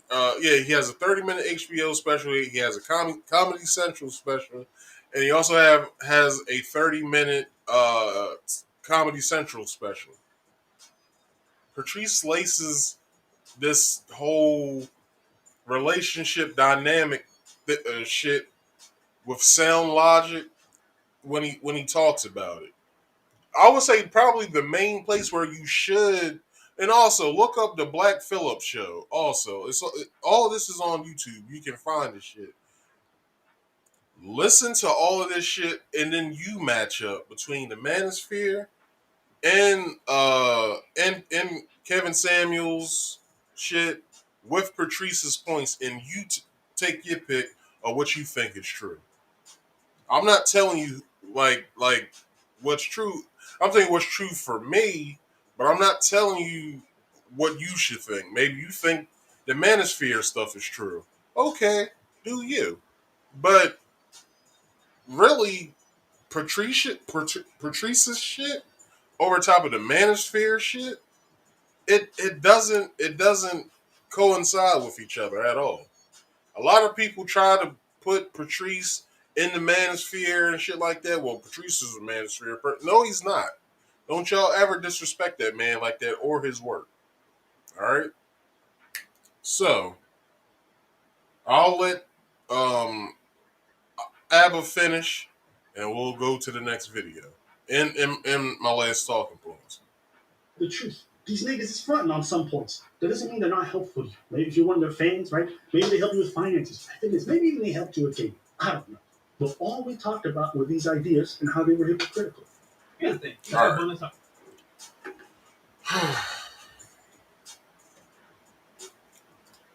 All right.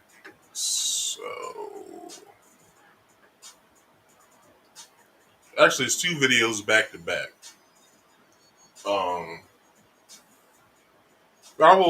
I'll talk to him. So this next one is Preach talking about We say the facts, give our L's and W's, right? So real talk, man. We put out invite. If y'all want to talk shit, come back in the studio and talk about it. Or we can box about it too. Because I'm in the gym now. You feel me? I'm getting nice right now. Right, first of all, we're not.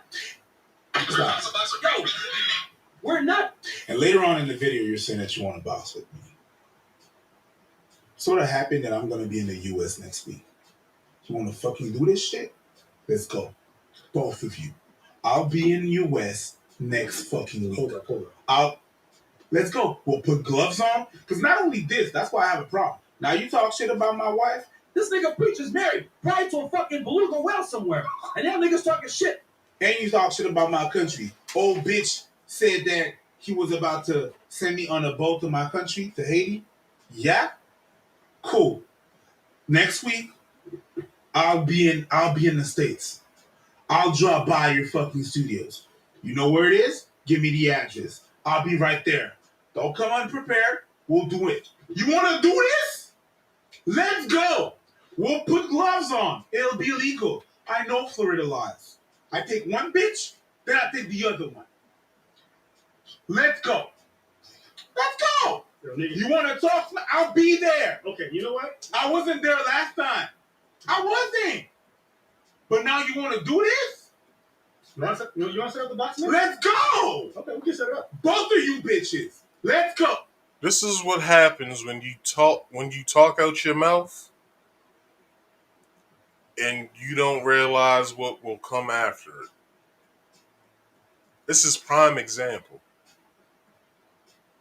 I've seen this so many fucking times. And this was mainly in high school. I've seen this shit. Not counting all the shit that I seen when I was 21 and older, going to bars and clubs, watching motherfuckers get beat up because of the bullshit that they did.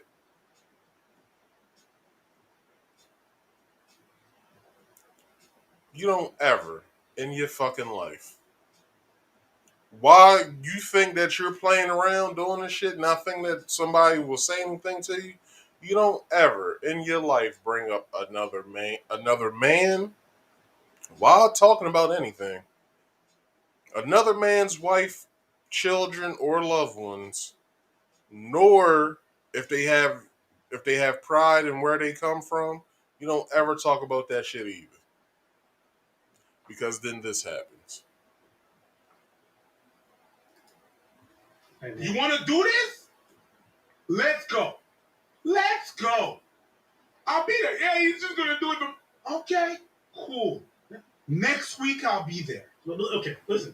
At the end of the day, listen, I'm not here to have people fight and advocate, but Preach, you your own man. That is not me that said that. Go, nigga. I did not say that. I had no problem with it. You going to bring my wife and you going to be my country in this? No problem, Brendan. Let's do this. I promise you, Fresh is not about that life. I don't care. This nigga is not about that. You have to understand that when you talk some shit, there's consequences. Let's do it. I might lose this whole shit. Not a problem. I'll be there next week. I'll DM you guys. We'll set it. All right. That's the end of that. And what I want to do real fast is I want to take a quick break. About 5 minutes, okay? So I'm going to turn the music up.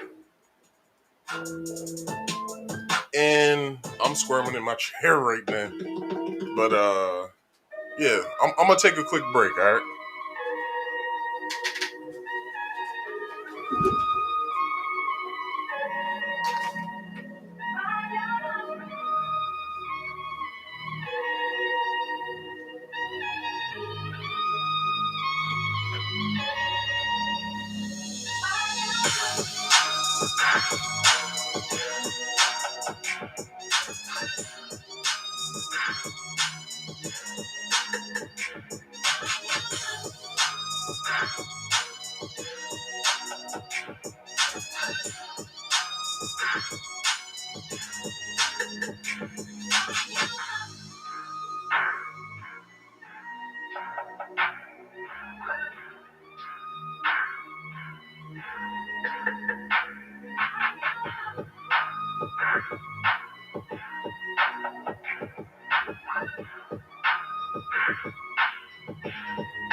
Yeah. What's up?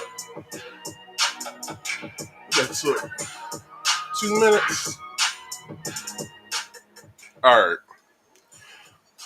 So let's get back into this, right? So, what I have for y'all, right? ABBA and I guess Fit or maybe Fresh, one of them. They were, like you said, they were texting back and forth. I have that information. Now,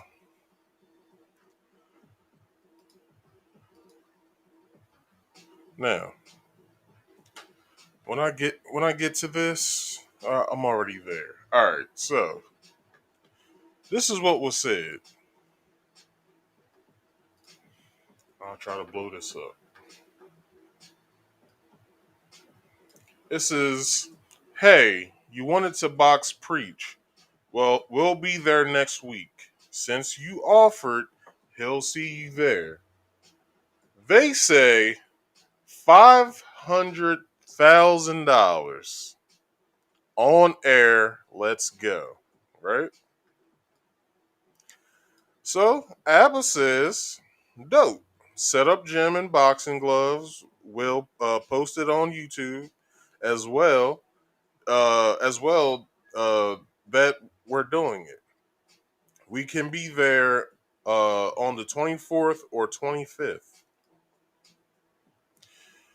Now, I'm jumping a little far in my talking points, but I had to bring that up for the simple fact that, and I'm just gonna skip over that part whenever I get to it. You know how pussy you are for you to say, "Yo, put up 500,000 plus. Let's do it on air." What? You told a man that he had his wife was a beluga whale and all this other bullshit. So the way you want to go about this is put it on Facebook, not Facebook, on YouTube. You want promotion, television, quality cameras. What else? What else is? Let me jump ahead a little bit. You want? Where I put it at?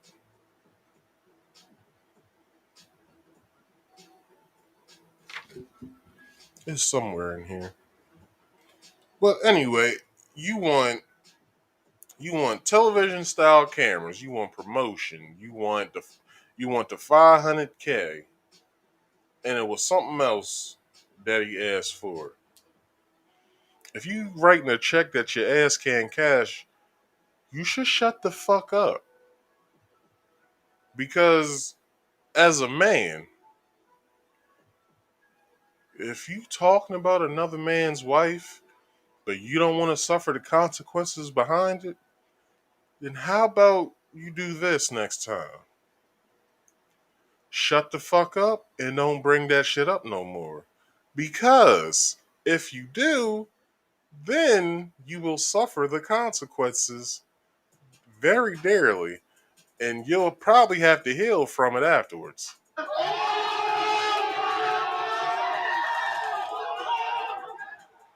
Just saying. So, where am I at?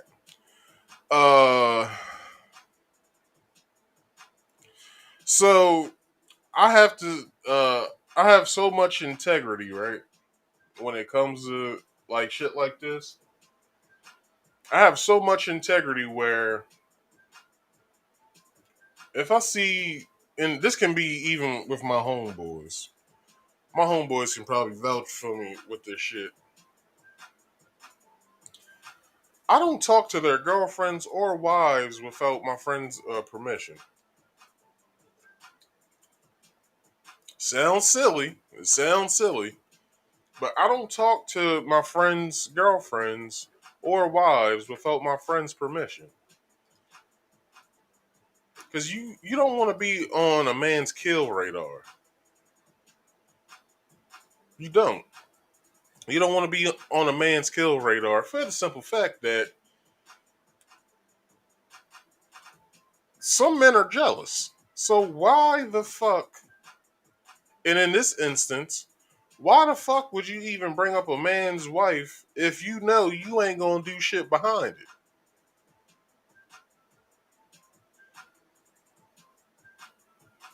That's why I don't talk to men's wives. Let's continue. Uh Myron, Fit, his race is ambiguous like a motherfucker. We don't even know what the fuck he is. Like, there's been a debate on, I guess, the Fresh and Fit show where he says, is he Eritrean? Is he Ethiopian? Is he Middle Eastern? No, you're just a war baby. That's all you are. And if you don't know the definition of war baby, just look it up. Either in the Urban Dictionary or the regular dictionary. Look up war baby. You'll find it. All right. So, let me play this next video of integrity. Abba had he had a good point when it comes to integrity. All right, today I want to talk about the importance of integrity. Okay, I don't think I've maybe made this point enough times. People have asked, is this whole thing that's going on right now, this drama, is it fabricated for views? I want you guys to know, I would never fabricate something for views. I would never fake some drama or fake some beef or do something stupid like that to grow the channel. That's so against my values, I'd never be able to sleep at night. I didn't even know Preach was going to say all that stuff, to be honest with you. I just said, hey, you see what they said? You want to talk about it? He said, yeah. He didn't talk for the whole entire video. He told me, he said, I'm not here to talk. I'm here to tell him I'll come meet you. That's Preach. Preach is a grown-ass man. I'll let him do what he wants. That's his truth. That's his wife. That's his life. So I respect it. We're apart. What more else could you do? You heard somebody talking shit. You're not in their exact vicinity, so you have to wait. With that waiting time, two things can happen. Either it boils over or it boils up more inside you. That's all I got. That's really all. Like, there is no playing around when it comes to people's loved ones. So just shut the fuck up.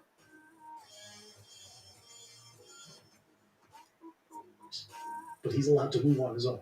You understand? Seeing all this unfold, why I think this is snowballing so fast and catching so much wind, is you guys are seeing on first-hand display what happens when you do this whole fake it till you make it stuff. Right. What happens when you are the blind leading the blind? I don't care about making money. Not like that. Not over my integrity. I could have cut a check a long time ago, whether it be with Vice, whether it be Just for Laughs. A whole bunch of large companies approached us, but the thing that they wanted to do didn't vibe with the integrity that we want to place in front of you guys. I got emails to prove all of that. I'm not here camping for nobody.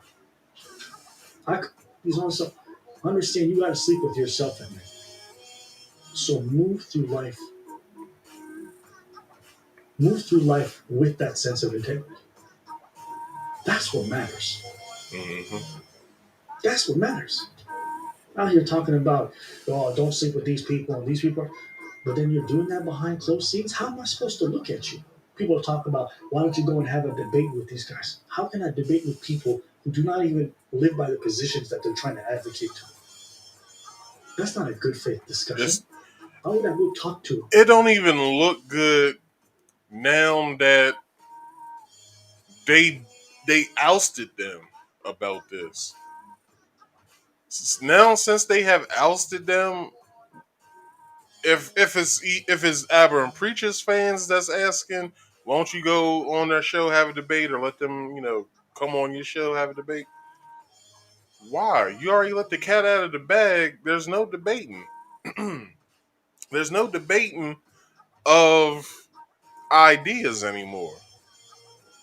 It's they said that they're this, and we found out that they're that. What is there to talk about? We ousted them. It's fucking shit. I watched the video yesterday. Kevin Samuels has disowned the Fresh and Fit podcast. Not only them, O'Shea Duke Jackson has kicked them out of the Black Manosphere, or the Manosphere in a whole. Now, O'Shea and Kevin Samuels, they're like one of the top tier members of the Black Manosphere, and they kick y'all's motherfucking asses out of the fucking Manosphere, Black Manosphere, whatever which one y'all are a part of. I really don't give a damn. I don't give a fuck about the Manosphere. It's a whole bunch of bullshit. But anyway, now that you guys are kicked out of the Manosphere, what are y'all gonna do now? Is y'all content still gonna be on you should be sleeping with this person, not that person. You should be pumping and dumping. You shouldn't be in a relationship. You should be 6'2" with abs and shut the fuck up. Like, y'all have no more content. Y'all might as well think of a good strategy to think of new content that doesn't involve the Manosphere shit now, because you guys are no longer a part of it. Y'all can live y'all's lives and do y'all's fake press releases of you owning Lamborghinis and private jets and shit, and oust women, which I'm gonna get to, for not sleeping with you and shit. The cat's out of the bag. Y'all need new content now. Y'all can't continue doing the same content if Abba and Preach both had y'all. Abba and Preach had y'all by y'all's nuts. Had y'all dangling over a fucking cliff by y'all's nuts, and then dropped y'all's ass. And it wasn't even them who dropped y'all. It was O'Shea and Kevin that fucking dropped y'all's asses.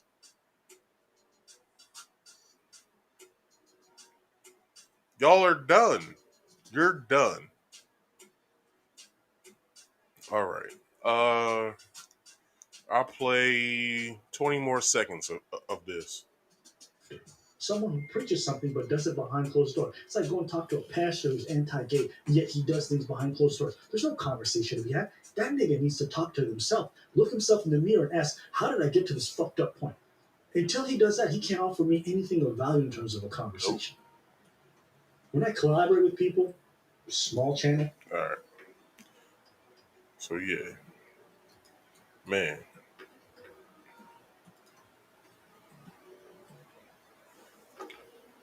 Let me do this here. All right. So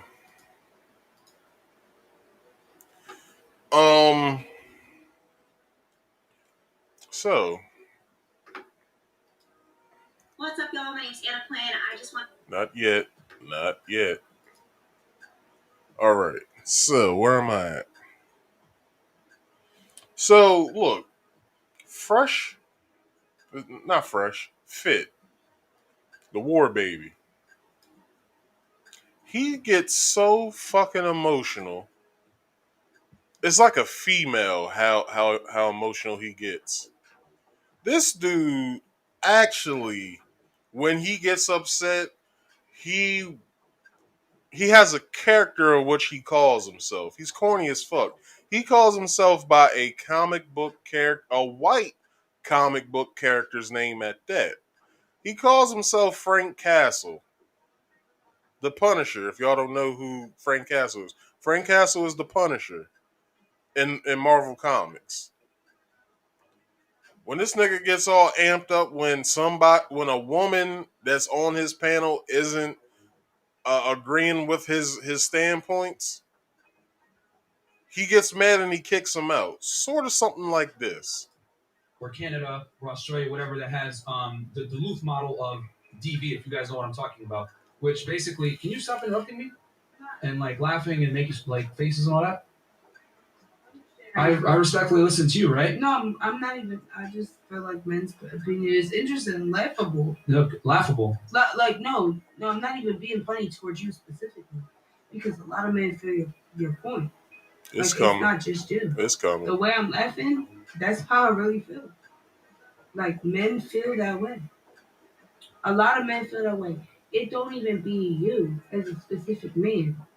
Like, I'm not laughing at you as a specific man, but a lot of men feel your way that men are excluded, but then they be wrong. I don't think it's funny. I think you should let him speak. It's just a respect thing. It's not even a woman. Yeah, You're doing my your thing. I wasn't being rude. No, you have been rude, and I've given you many chances. I didn't. I'm sorry. All right, I take off didn't. your headphones. Get up. Get the fuck out. Okay. How many times I gotta tell you? No, I wasn't.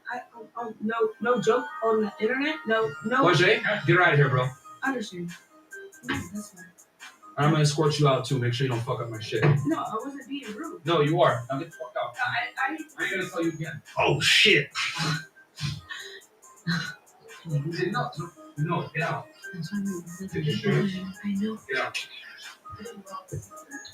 Okay, well, fellas, this is part 2. I can't say I didn't see this coming because, yeah, bro, I saw it coming. Yo, I don't know what she was on, but that was not.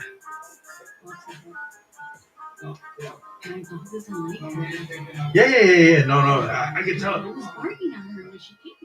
Yo, I don't know what she's on. Dude, that chick is crazy. She done. Yo, Oh my god. When she showed up, Mara was in the bathroom the whole time. I'm like, damn.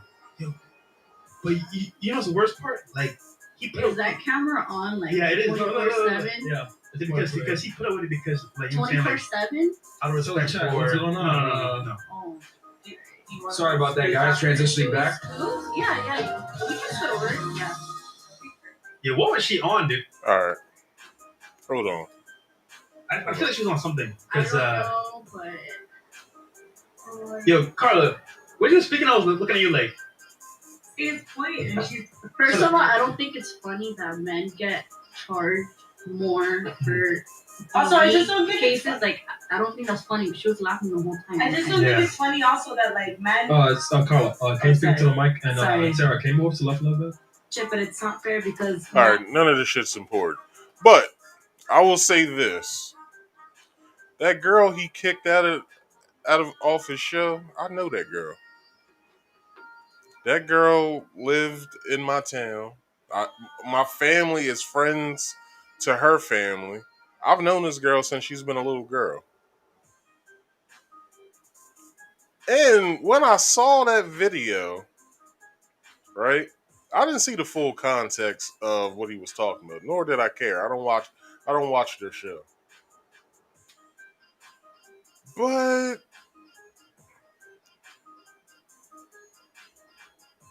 they have headphones on, so maybe they could hear her laughter. I couldn't. I saw her laugh, but I didn't hear her laugh. Now, he probably has some dumbass point on men getting charged for crimes and all this other dumb shit. And it's like, so you get upset that somebody is laughing at a dumbass point you're making? Because you just read this shit off of the internet without doing your due diligence. Hold on. I'm getting a little shiny around the forehead. So you getting upset that she's laughing at a dumbass point you're making. I don't get it. I don't get it. You a whole ass nigga for that. So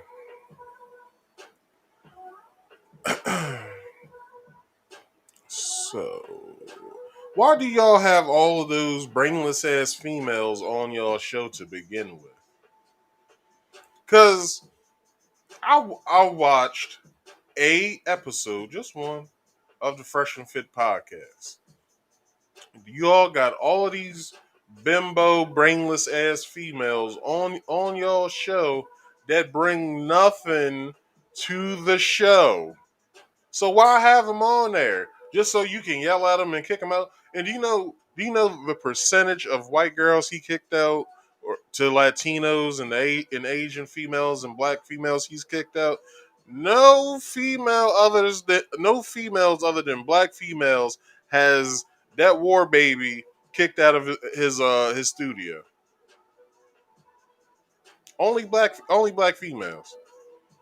Only for the simple fact that those two, Fresh and Fit, they don't value a woman having an opinion. They go off of what Kevin Samuel says, where a woman is only supposed to look pretty for a dude.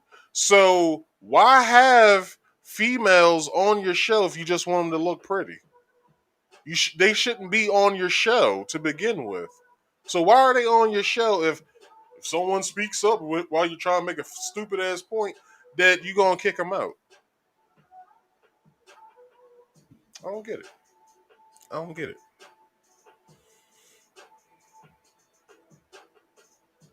Y'all lie about getting girls and having so much skill in the art of bagging females. Y'all send disrespectful ass DMs, right? Y'all send disrespectful ass DMs, and I gotta bring this up a little better. All right. So, right?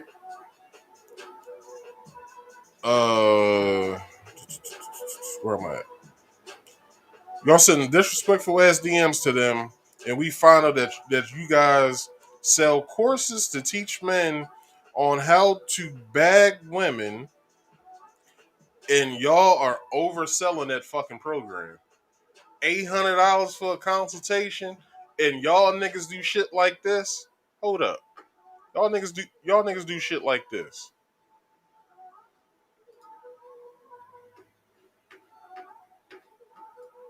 It says, and this is Myron Gaines and I'll show you guys who he did this to. This girl, she's a YouTuber, fitness YouTuber.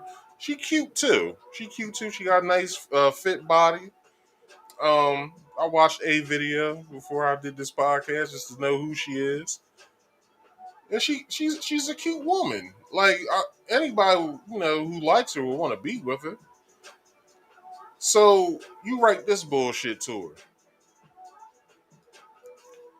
I'm just being honest and stand by it. I'm not collaborating with you unless we fuck. You have fucked a bunch of dudes I know and aren't special. You could have just said no and kept moving, but you clearly in your feelings gone through all of that effort with a poll, etc. Go ahead and screenshot the conversation to Clout Chase.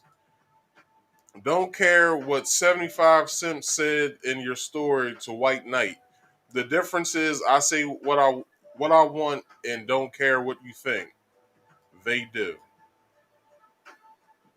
Nigga, have you not heard of social cues?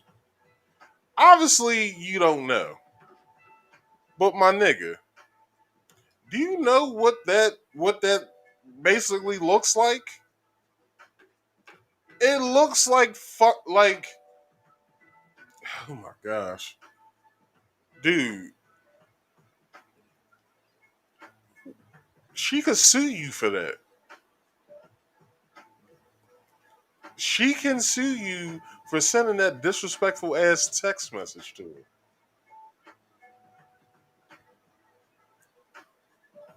I'll let her say it herself. I'll let her say it herself. Plan. I just wanted to take a minute to make a quick video about the whole Russian. Hold on. What's up, y'all? My name's Anna Plan. I just wanted to take a minute to make a quick video about the whole FreshandFit situation, just give you guys an update. And also, I never really made a video to explain what happened and share the truth and the facts on my own page. So I want to make this quick. I want to make it clear so you have all the evidence in front of you. And I just want to share what's going on because this is someone who claims to be a male self-improvement podcast, the top, the best, and they have over 400,000 subscribers on YouTube, which I didn't know until I looked into. And they are creating a culture of hateful, mean, I'm not going to continue commenting, but just they're creating a disgusting culture of men who treat women like crap. And so I'm taking a stand and I'm sharing because I can. So what happened, I will be providing evidence. Let me scooch over so when I edit it can be here. Basically, Myron reached out to me. He is half of FreshandFit. I think he's fresh, but I don't think he's fresh. I think his name is Fresh on the podcast. But he reached out to me and wanted to do a podcast, or wanted me to collaborate with him for his show. At the time, I don't know what his following is now, but he had like 10,000 followers on Instagram. I have had at that time around like 42,000, 40,000, something like that. And so I didn't respond to the DM, to be honest. Then one of my friends, who I'm going to leave anonymous right now, just because I haven't discussed with him whether or not I can share his identity, told me, hey, one of my boys reached out to you, wants to film some content with you. He has a really popular channel, so you should do it. So I actually responded to the DM, and I was like, hey, what's up? He said, let's do a collab. I was like, okay, cool. I was actually planning a trip to Miami, so I told him, like, this is what I'm going to be in Miami. I wasn't going to pay to come out to be on his show, and I hadn't even looked into his show. I just kind of went off of the friend's recommendation. So Myron and I went back and forth. I'm just going to pull up the text so I don't say anything that's not true. He asked me when the soonest I was going to be out there is. I told him that I was planning on being there Friday. He said he wasn't going to be available then, and then he asked me a relationship question. For some reason, I did not see that or that part of the message, or I was busy or whatever. So I said, do you want to make it happen, or should I plan for next week? And he said it'd have to be next week. So we're just discussing logistics. I answered his questions that I'm not dating anyone right now. Dated someone a couple months last year, but before that I was single, and I love talking on that topic. He said, this is where it gets weird, right here. This is exactly where it gets weird. And hold on.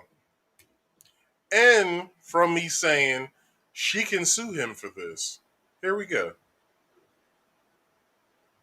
Where are we at? 34? I'll put it back to 2 seconds. He said, okay, cool. I'm up for that. I'm not going to do anything platonic with you, just being honest.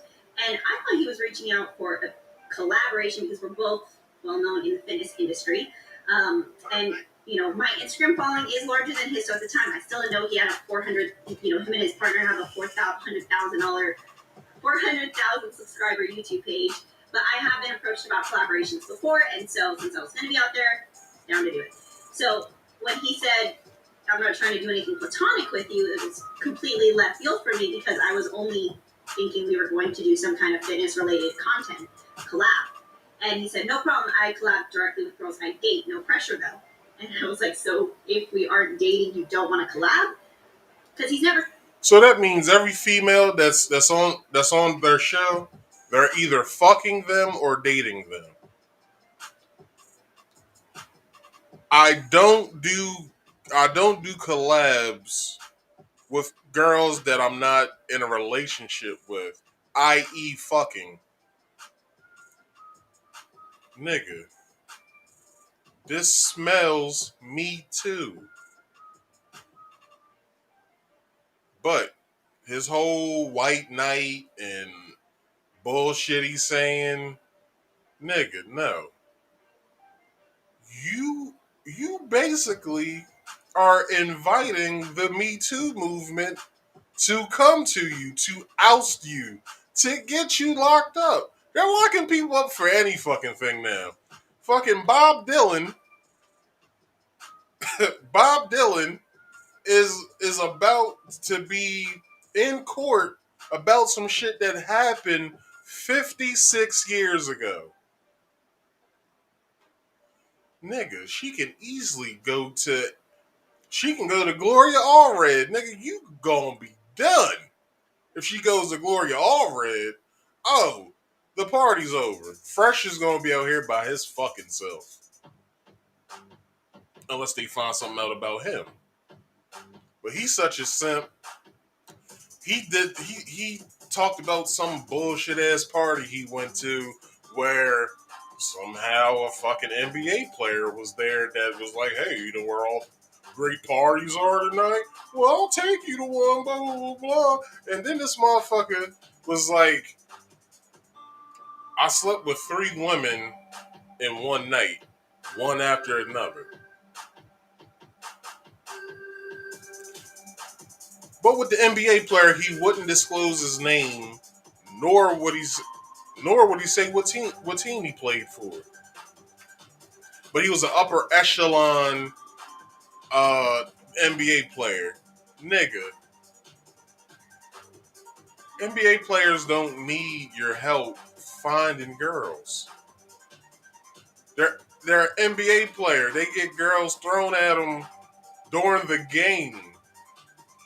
There's a little section at every basketball game where it's the NBA wives sit. Behind them bitches is all the hoes. So why is it that you think that you did this NBA player a service? You must be out your fucking mind. You out your fucking mind, nigga. Fuck out of here.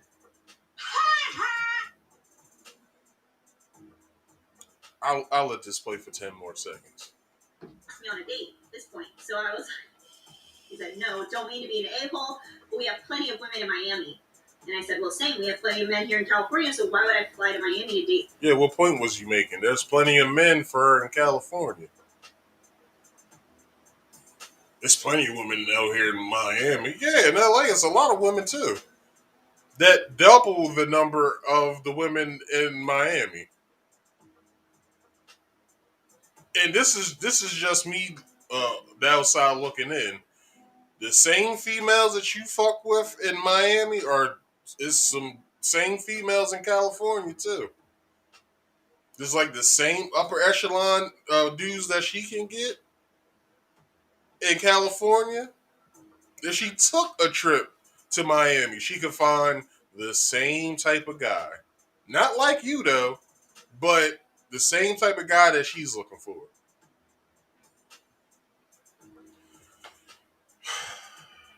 All right. Yeah, 10 seconds to pass.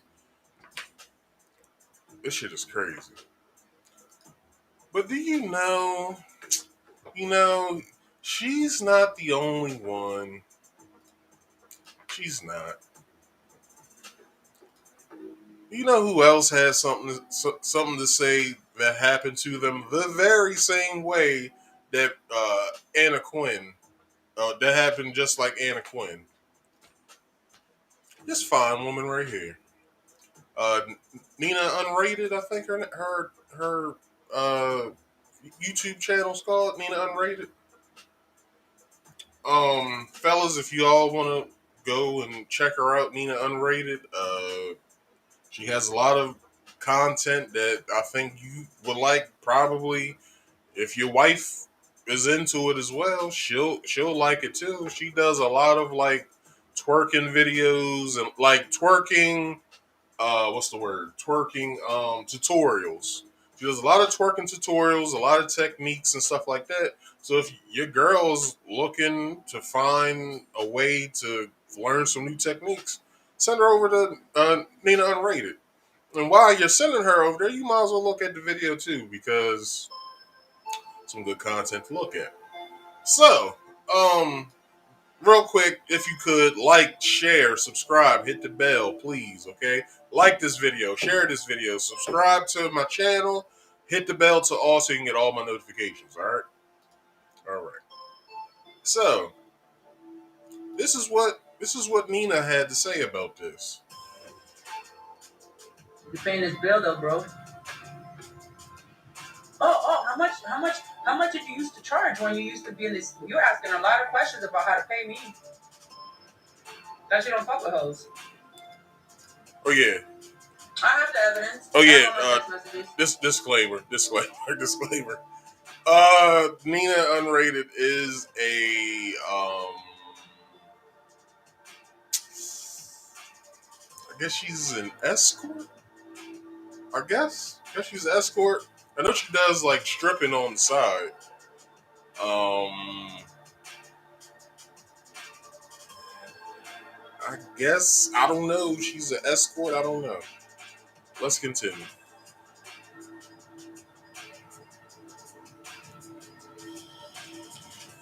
I have all my text messages.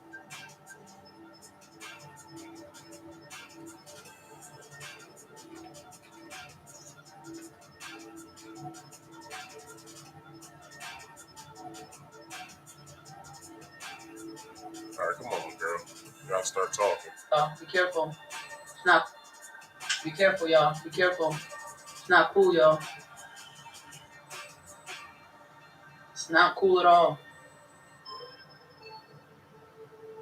When he ever said, "How are we gonna profit?" I'm like, "Dumb motherfucker! Like you didn't just make all that money off me. You think I'm blind, stupid ass?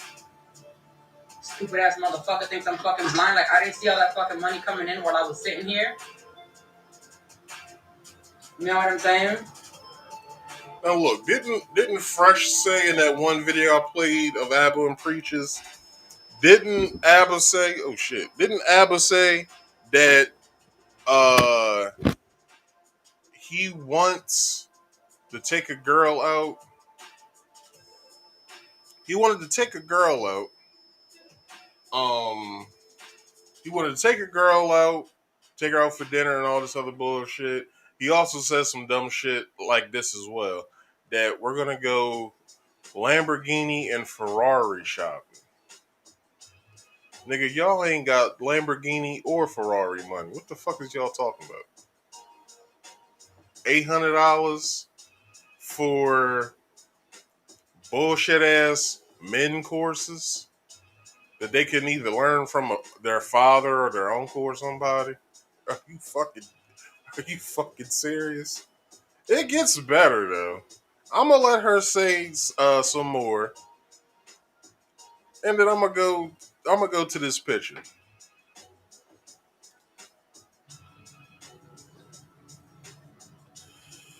Right? All that. Stupid ass bitch. You coming back? You coming back? Yo, stop dick riding me. Get off my dick. Alright? Get off my dick. They're the ones that pursued me. I wasn't chasing them like no thirsty bitch. You coming to the show? You coming back on the show? Hey, what are you gonna do on the show? Yo, calm down. You acting real thirsty. Calm down. Calm down. Because they got y'all motherfuckers thinking, for the dudes that are watching these motherfuckers, they got y'all thinking that they bag these bitches. No, they're paying for pussy. Paying for pussy. There's a fucking YouTuber that just released a video with receipts on how they pay for pussy. Ooh. Ooh. That knife hurts, don't it? I don't give a fuck that you work for the FBI. Oh, I was in the FBI. And yeah, then you should carry yourself like a man of the law and stop being so disrespectful.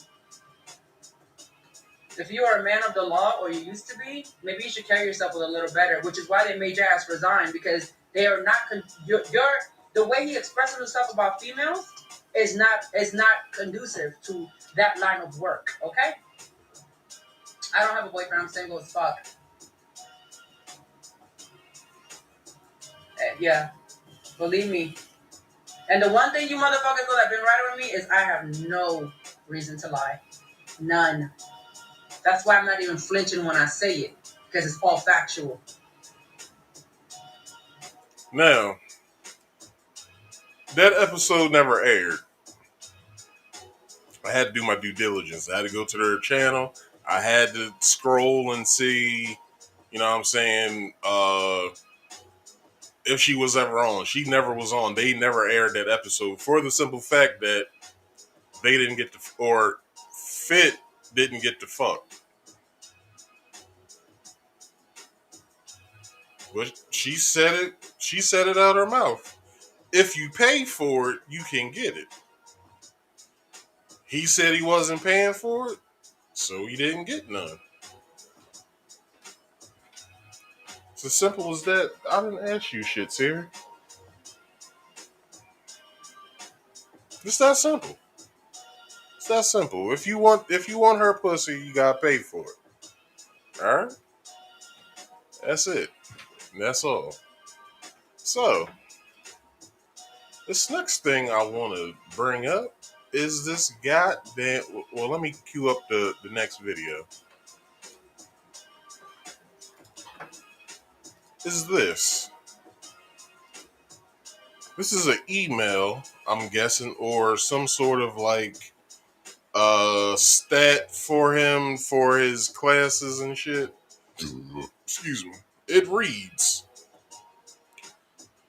Says his name, says his email. That should have been well, I'm saying if y'all want to be stupid and pay for his courses, I guess email. Subject, what to do a live coaching session with John Anthony in Miami. Message, hey John. Cliff notes. So I don't waste time. My IG is Unplugged Fit, so you can see where I stand in the marketplace. I am intermediate. I'm 29 years of age, and my current leg count is 128 women. Vary between 4 to 8 SMV. I don't know what SMV means. Being honest. Now, my friend, who the fuck counts how many females that they fuck in a year? I lost count after 21. The age of 21, not 21 women. I lost count after the age of 21 because I didn't give a fuck anymore.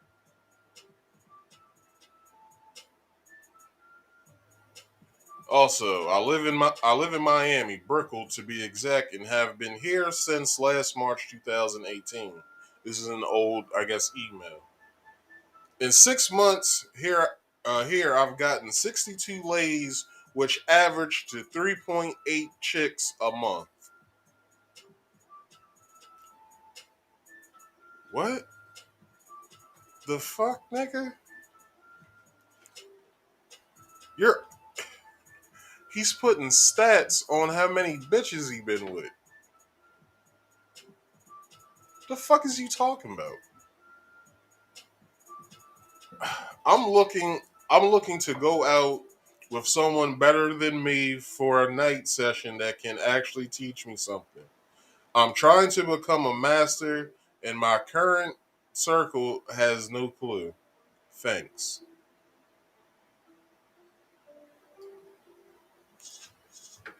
This shit is weird. Them niggas is weird. Them some weird ass niggas, yo. For real.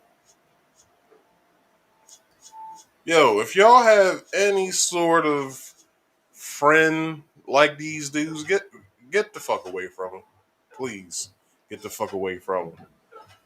Alright, I don't want this shit to go on for 3 hours. So I want to ask a question to both to Fit. Who the fuck you think you are, Alex Hitchens? If you don't know who Alex Hitchens is, look at that Will Smith movie he was in. that Will Smith was in called Hitch. Do you think you're Alex fucking Hitchens, nigga? Get the fuck out of here.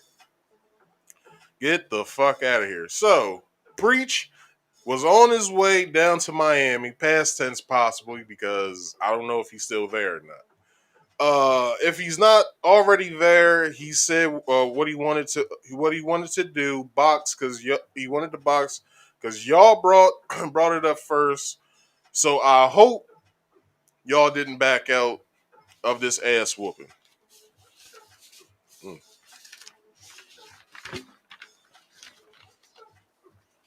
Okay, so the last thing, 20,000+ subscribers of theirs have unsubscribed from them because of this whole ordeal. Because when someone outs you about something that you're not actually doing, then there's a problem. Now, the people who stayed on, they're just as pathetic as these motherfuckers are. Those 20+, the thing was like things like 27 and counting that have unsubscribed from them. Those are the actual smart ones. But the other, what they got, like 400 some odd thousand still. These motherfuckers is just as inept as the motherfuckers that they're subscribed to.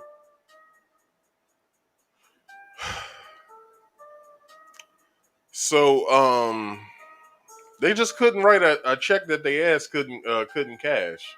That's all. Bring 500K and blah. No, nigga, we going box. Either you want the 16-ounce gloves, or you want the 14-ounce gloves, or you can get these UFC strikers, and you can get these hands either MMA style or boxing style. It doesn't matter. It's whatever way you want it. Either way, you're not gonna make fun of my family, me, or my fucking country. So we getting down.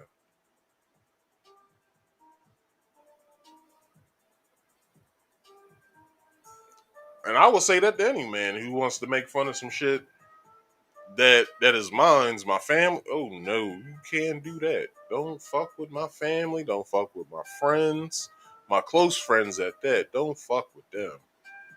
Whew, nigga, you got something coming to you. All right. So stay humble, y'all. This is basically a fight of humbleness versus clout chasing. It's simple math. Abba and Preach, they're humble.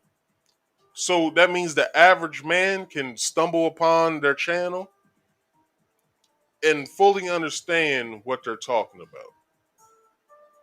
Right? So, then you have Fresh and Fit, the clout chasers, the Kevin Samuels bandwagon dick riders. Therefore, their stuff is only for the manosphere. Y'all are just bots. Just do corny ass content on what y'all do. Y'all are good at bitching.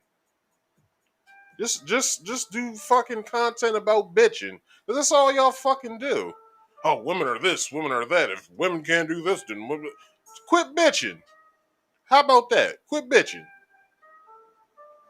How about you pull your fucking pants up, take the skirt off, pull your fucking pants up, and be a real man.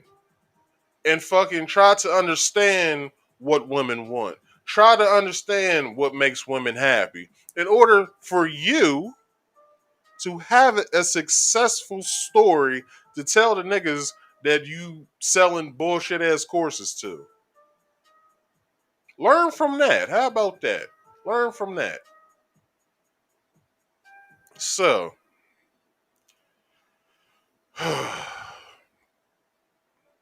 where am I at on this? Aber and Preach, I can use their information, but I can't use Fresh and Fit's information whatsoever. All right. This is what I was trying to bring up. They wanted promotion. TV quality cameras, and wanted Preach to put up 500K. So I did get that right. All right. So next, when I was growing, I said that already, but I can still bring it up. When I was coming up, when I was growing up, high school, middle school, right? Fights would break out, right? If somebody said, "I'll beat your ass," right? Somebody say, "I'll beat your ass." If a motherfucker brought up, "Yo, put money up," then the motherfucker's pussy. He don't want to fight. It's either you want to fight or you don't want to fight. Either bitch out and be the bitch you are, or fight. There's no in between. There is no well, we gotta have TV quality cameras. We got to promote this shit. You gonna put it up on your YouTube channel? I'm gonna put it up on my YouTube channel. Um, but just so we get this shit right though, right? This is what we gonna do, right? On y'all's channel, you gonna win the fight. But then on my channel, I'm gonna win the fight. So I can look good in front of my people and you can look good in front of yours. How about that? 500K. No, you use a bitch. Just stop. Use a bitch. All right? Use a bitch. Y'all need to both shut y'all's asses up on the internet. That's all y'all need to do. You said no more content like this will ever happen. You're just going to focus on the content and not beef with nobody. That's probably a good idea. That's probably a good idea. So, where am I at? So, lastly, fresh out the group, Walter. Do y'all know the last Walter I knew? This was the last Walter I knew. Walter. Get the fuck out of here. Anyway. Uh Walter, aka Fresh, goes and buys guns. Well, Abba says it's better than me, so I'll allow Abba to talk about this. Listen, I was about to go to the airport within the next 30 minutes, okay? Because putting all this behind us, for the next couple of days, we're going to take some days off, go do some podcast guest appearances from different spots. And then someone sends me a story. A Fresh Prince CEO going to buy firearms for the first time. Look at this. All right, guys. I heard with my boy Peter helping me with my first guns. Shout out to you, man. Hey, pleasure, Walter. Thank you. Hello, everyone out there. Yeah, we here at American Security Consultants, we're experts in firearms training, situational awareness, defensive tactics. Hold on, Ab. Do you know how dumb that looks? You challenged a man to a boxing match because you couldn't keep your mouth shut. Like Abba said, when you open your mouth and you can't back up what the fuck comes behind that, why in the fuck are you getting so fucking scared that somebody said, "Look, I'll meet you in Miami and fight you. We'll box, we'll do it legally. I know Florida law. We can do this legally. Stand your ground. We can do this legally." But you get so scared that you go to buy guns? What? Are you fucking kidding me? You so fucking scared that somebody gonna beat your ass. Somebody who was in the military, somebody who knows how to fight, somebody who, I don't know if Preach been to jail, but Preach talked about guards and shit. So I don't know if he has an experience or not. I'm not putting that on him. But it's true what he said though. You can't talk shit to a guard and not think nothing's gonna come behind that. So you wrote a check y'all's ass couldn't cash, and you going to buy guns, nigga? Get the fuck out of my face on the internet. Thank you, Brian Redman, for that. But get the fuck out of my face on the internet.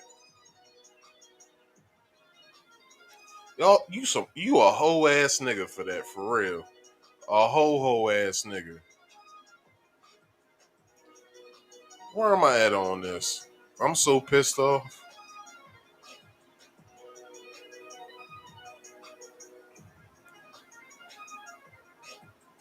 Y'all look like some bitch ass niggas on this, yo. For real. Some people are glad that y'all lost followers behind this. Is Kevin Samuels next? Maybe. Is what's the dude's name? Donovan Sharp next? Maybe.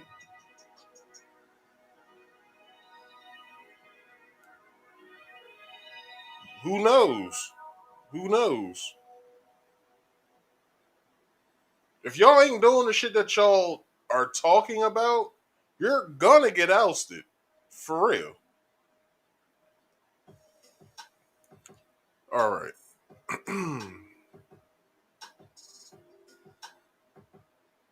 So check this out. Right?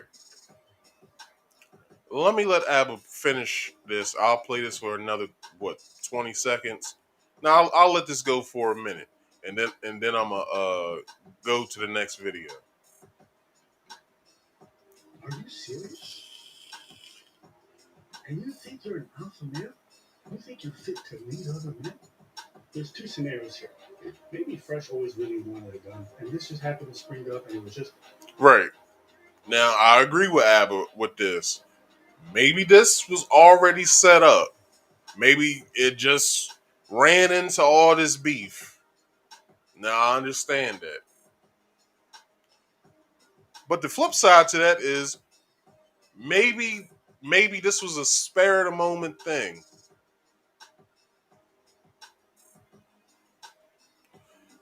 But you do understand that this makes your platform look bad, Fresh and Fit. One, you're selling courses, but y'all buying pussy. And y'all lying about how much pussy you get. Then it's females out here that's telling everybody all the shit that they talk about they're really not about. But if y'all don't believe me, here's some evidence. And they show text messages and all kinds of shit. Then, on the other side of the table, a Fresh and Fit, a motherfucker gets so damn spooked that he goes and buys guns. When I said y'all need to do other content on other shit, y'all need to do other content on other shit. For real. Because maybe this Man Affair shit isn't for y'all. Y'all probably looked at a model, it worked for y'all. Okay, if it's nothing but just disrespect to women, we can do that. Let's do it. But y'all some bitch ass niggas behind all of this.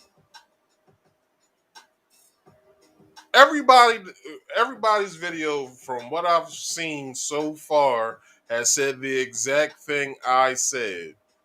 And I didn't even look at none of this shit until today. I've known about this shit all week. I've been watching Abba and Preach's videos all week. But as far as everybody else's reaction videos and their opinions on this shit, I didn't watch this shit until probably like 2 hours before I started this show. And their sentiment is the same as mine. This is before I even got to know what the hell they thought about this. I've been thinking this shit all week. I had a discussion with a couple people at my job about this. And they said that this is some bitch ass shit. Don't talk shit. It's simple. Don't talk shit. All right. I'm gonna let you go for 7 more seconds. Set beforehand and whatever. But to post that on IG after, if I'm giving you the benefit of the doubt, right? maybe you're that fucking stupid to post that on IG after you challenge a man to a fight, insult his wife, insult the Haitian community and the Haitians there, right? You're in Miami, you're an idiot. For real. You then go and post stories after you. Because if it's some Zoe-pounds out there that saw this shit, don't you go your ass in Carroll City. What's the other city where Uncle Luke from? It's Carroll City, and then there's another one. I forgot the one where I want to say Crenshaw, but I don't think that's right. But anyway, yo, I feel bad for y'all. Because if it's some Zoe-pounds out there that got phones and they like y'all shit and y'all said that shit, we'll want to be y'all. Because we talking about Zoe-pounds here. The Zoes. We talking about the Zoes, nigga. I know about the Zoes. And it's not just from fucking Bad Boys 2. Fucking, Gangland? When Gangland used to be out, they did a whole thing about the Zoes. Woo! Oh, hell no. Mm-mm. If I bumped into a Zoe-pound if I was in Miami, I would be so apologetic. And this ain't me being a bitch. This is me wanting to live because these niggas don't play. Plus, their organization sort of has a voodoo, not voodoo, but voodoo backing to it. Ooh, fuck no. Mm-mm. I'm good. Mm-mm. I'm good. I'm good. Hold on. Nah, I'm done with this.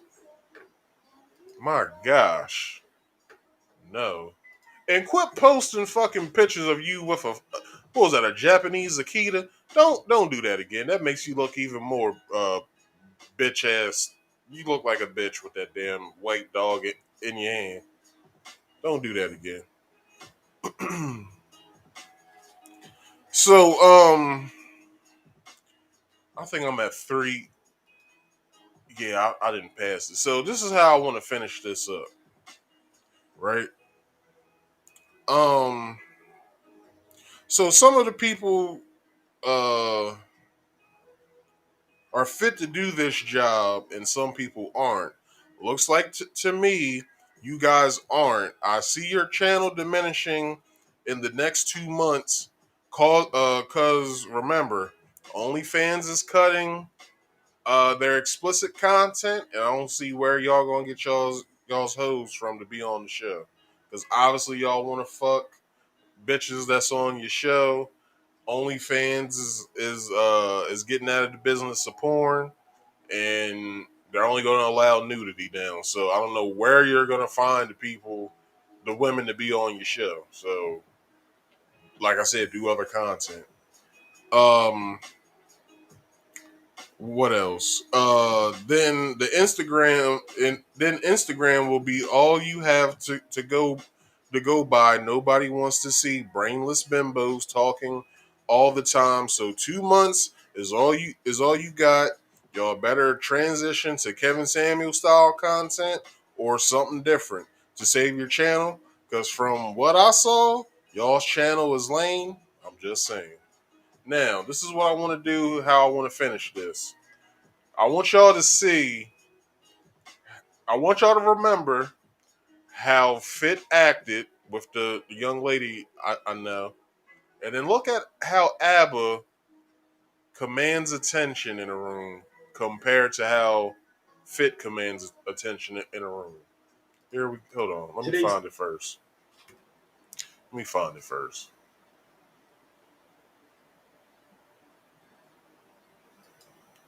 All right. Interesting place, but I don't think it's necessary. Who here dislikes extreme arrogance? You have to raise your hand. Everyone raised their hand. Every girl raised their hand. So I'm going to ask another question. Every girl raised their hand. Fit sitting back smiling because he knows he has extreme arrogance. It gets better though. Why is it that all you ladies who dislike arrogance and like humbleness want a life that is so extra and lavish. You want 6-figure man. You want a high-value man doing all this stuff. Why is it that everyone pretends like they hate arrogance, but then their standards are? Like, if we're being very honest, there's about, 10 of you here? Maybe 2. Ain't a soul talking in that fucking room. You see how Abba commands the attention in that room? And he's not even he's not even one of the hosts of the show. He's just one of the guests. You can practically say he's a special guest, so he has some sort of merit that the host does, but not all. And then you have all the ladies around everybody. But just look at how Abba is commanding the attention in the room. That's how you do it, not the way how y'all do it. So maybe instead of y'all beefing with Abba and Preach, how about y'all learn from them? How about y'all look at a few of their videos and think to yourselves, well, damn, they got 1,038 subscribers. We have 400,000, and so what are we doing wrong? And how can we get to another 600,000 so we can reach 1 million? What are they doing that we're not doing? They actually know what the fuck they're going to talk about. They have some sort of knowledge about it before they talk about it, and they know how to execute their points in a timely fashion. Not give bullshit ass stats, not try to hold some bullshit ass colloquialisms over their head, white knight and all that other bullshit. Fuck out of here. This is how you talk to people. Right here. This is how you do it. I'm gonna let them continue. You at best will get with a guy who makes 6 figures or more because it's such a small percentage. By the numbers, it's probably impossible for all of you to get that. So you see those 2 girls go, it's me. He makes $40K a year. Maybe he's home at the end of the day. He takes care of the bills. You guys got a nice little house in the suburbs. Why is that not enough? I don't understand why there's all this talk about like, would I let my high value man cheat? I'm gonna be honest with y'all. Most of y'all not gonna get one. And that's not me trying to be mean. It's like there's such a small percentage. You think I'm gonna get a 9 out of 10? Like, I mean, potentially it's possible, but it's not likely for most men out there. So if most men were sitting around the table, I want a 9 out of 10. I'm like, really, you are not gonna get one. Go for a 6 or a 5 because it's probably more likely for you. So I think it's interesting that we constantly talk about high value men. It's not gonna happen. So what's wrong with just regular dudes for most people? I don't understand. There is actually nothing wrong with regular dudes, and actually, though, when you say arrogance, I think that's a personality trait. So a person that is arrogant is always talking about what they have, and you could have a lot and still be humble. Exactly. Does not mean that you are arrogant for having a lot. That just means that you have a good safety network. All right, that's it. But I want to give him this. Damn, son, where'd you find this?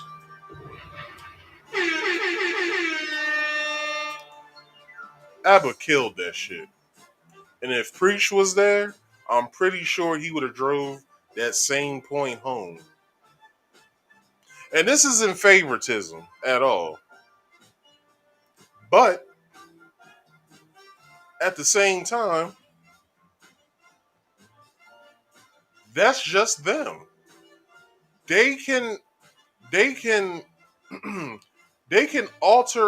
not alter, but they can talk about a subject, have the best points in the world, and then and only then will they execute a good point and drive that shit home. And that's all I really gotta say about this shit. Fresh and Fit fucked up by doing this because y'all didn't think that somebody was gonna find y'all out about the bullshit that y'all do. It's ridiculous. It's ridiculous. It's ridiculous for real. Y'all should have never went up that tree. Cause y'all niggas,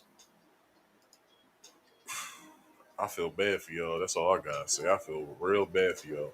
But anyway, I've been on here long enough running my mouth, so I want to get y'all out of here. So this is how we gonna do this. All right. So, everybody, if you could, yeah, let me do that real fast. Please like this video, share this video, all right?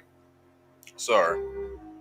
Like this video, share this video, subscribe, hit the bell to all if you could, all right? So you can know about all of my all of my notifications when they come up on YouTube, all right? So, everybody, I am using Restream.com to simultaneously cast to both YouTube and Facebook. The reason being is because once this video is done, the live videos over there on YouTube, I completely delete them. But the YouTube link is in its place. So, feel free. And if you catching this late, or if this is the replay you're watching, then you came to the right place. But I delete this video. I delete this video on Facebook, but it does stay up on YouTube for everybody's enjoyment. All right, everybody. I do a game stream, Marcus Speaks Play, on Fridays at 6:30 p.m. Eastern Standard Time. Saturday, which is today, I do my podcast, Marcus Speaks Live. Also, on do it on Saturdays. My podcast is on Saturdays. Yeah, I said that at 6:30 p.m. Eastern Standard Time. All right. So don't miss it. Don't forget. Go over to my channel. All right. If you having trouble finding me, Marcus Speaks, find this thumbnail. You won't go wrong. All right. If you have any show ideas or game recommendations, also, show podcast recommendations, please hit me up either in the comments, either the Facebook or the YouTube comments, or you can hit me up in my DMs, which is on Instagram at marcus.speaks.podcast. On Facebook, my personal page is Marcus Speaks. I also have a Marcus Speaks podcast group page. That page, the group page, is linked to my Instagram. So whatever I post on Instagram, you will find on Marcus Speaks podcast group on Facebook. And the way you can find that that Facebook group, if you type in the YouTube search engine, Marcus Speaks PC, all one word, you won't go wrong. You'll find me, all right? And again, if you could like, share, subscribe, okay? Hit the bell icon to all so you can get all of my notifications, all right? So everybody, that's the show. I'm glad for y'all for coming through. Damn, turn off. So I thank y'all for coming through, and I'll catch you guys next Friday. If I choose to come on tomorrow for the game stream, I will. All right. So I'll catch y'all maybe either tomorrow, if not next Friday. All right. Catch y'all later. Thank y'all for watching. All right.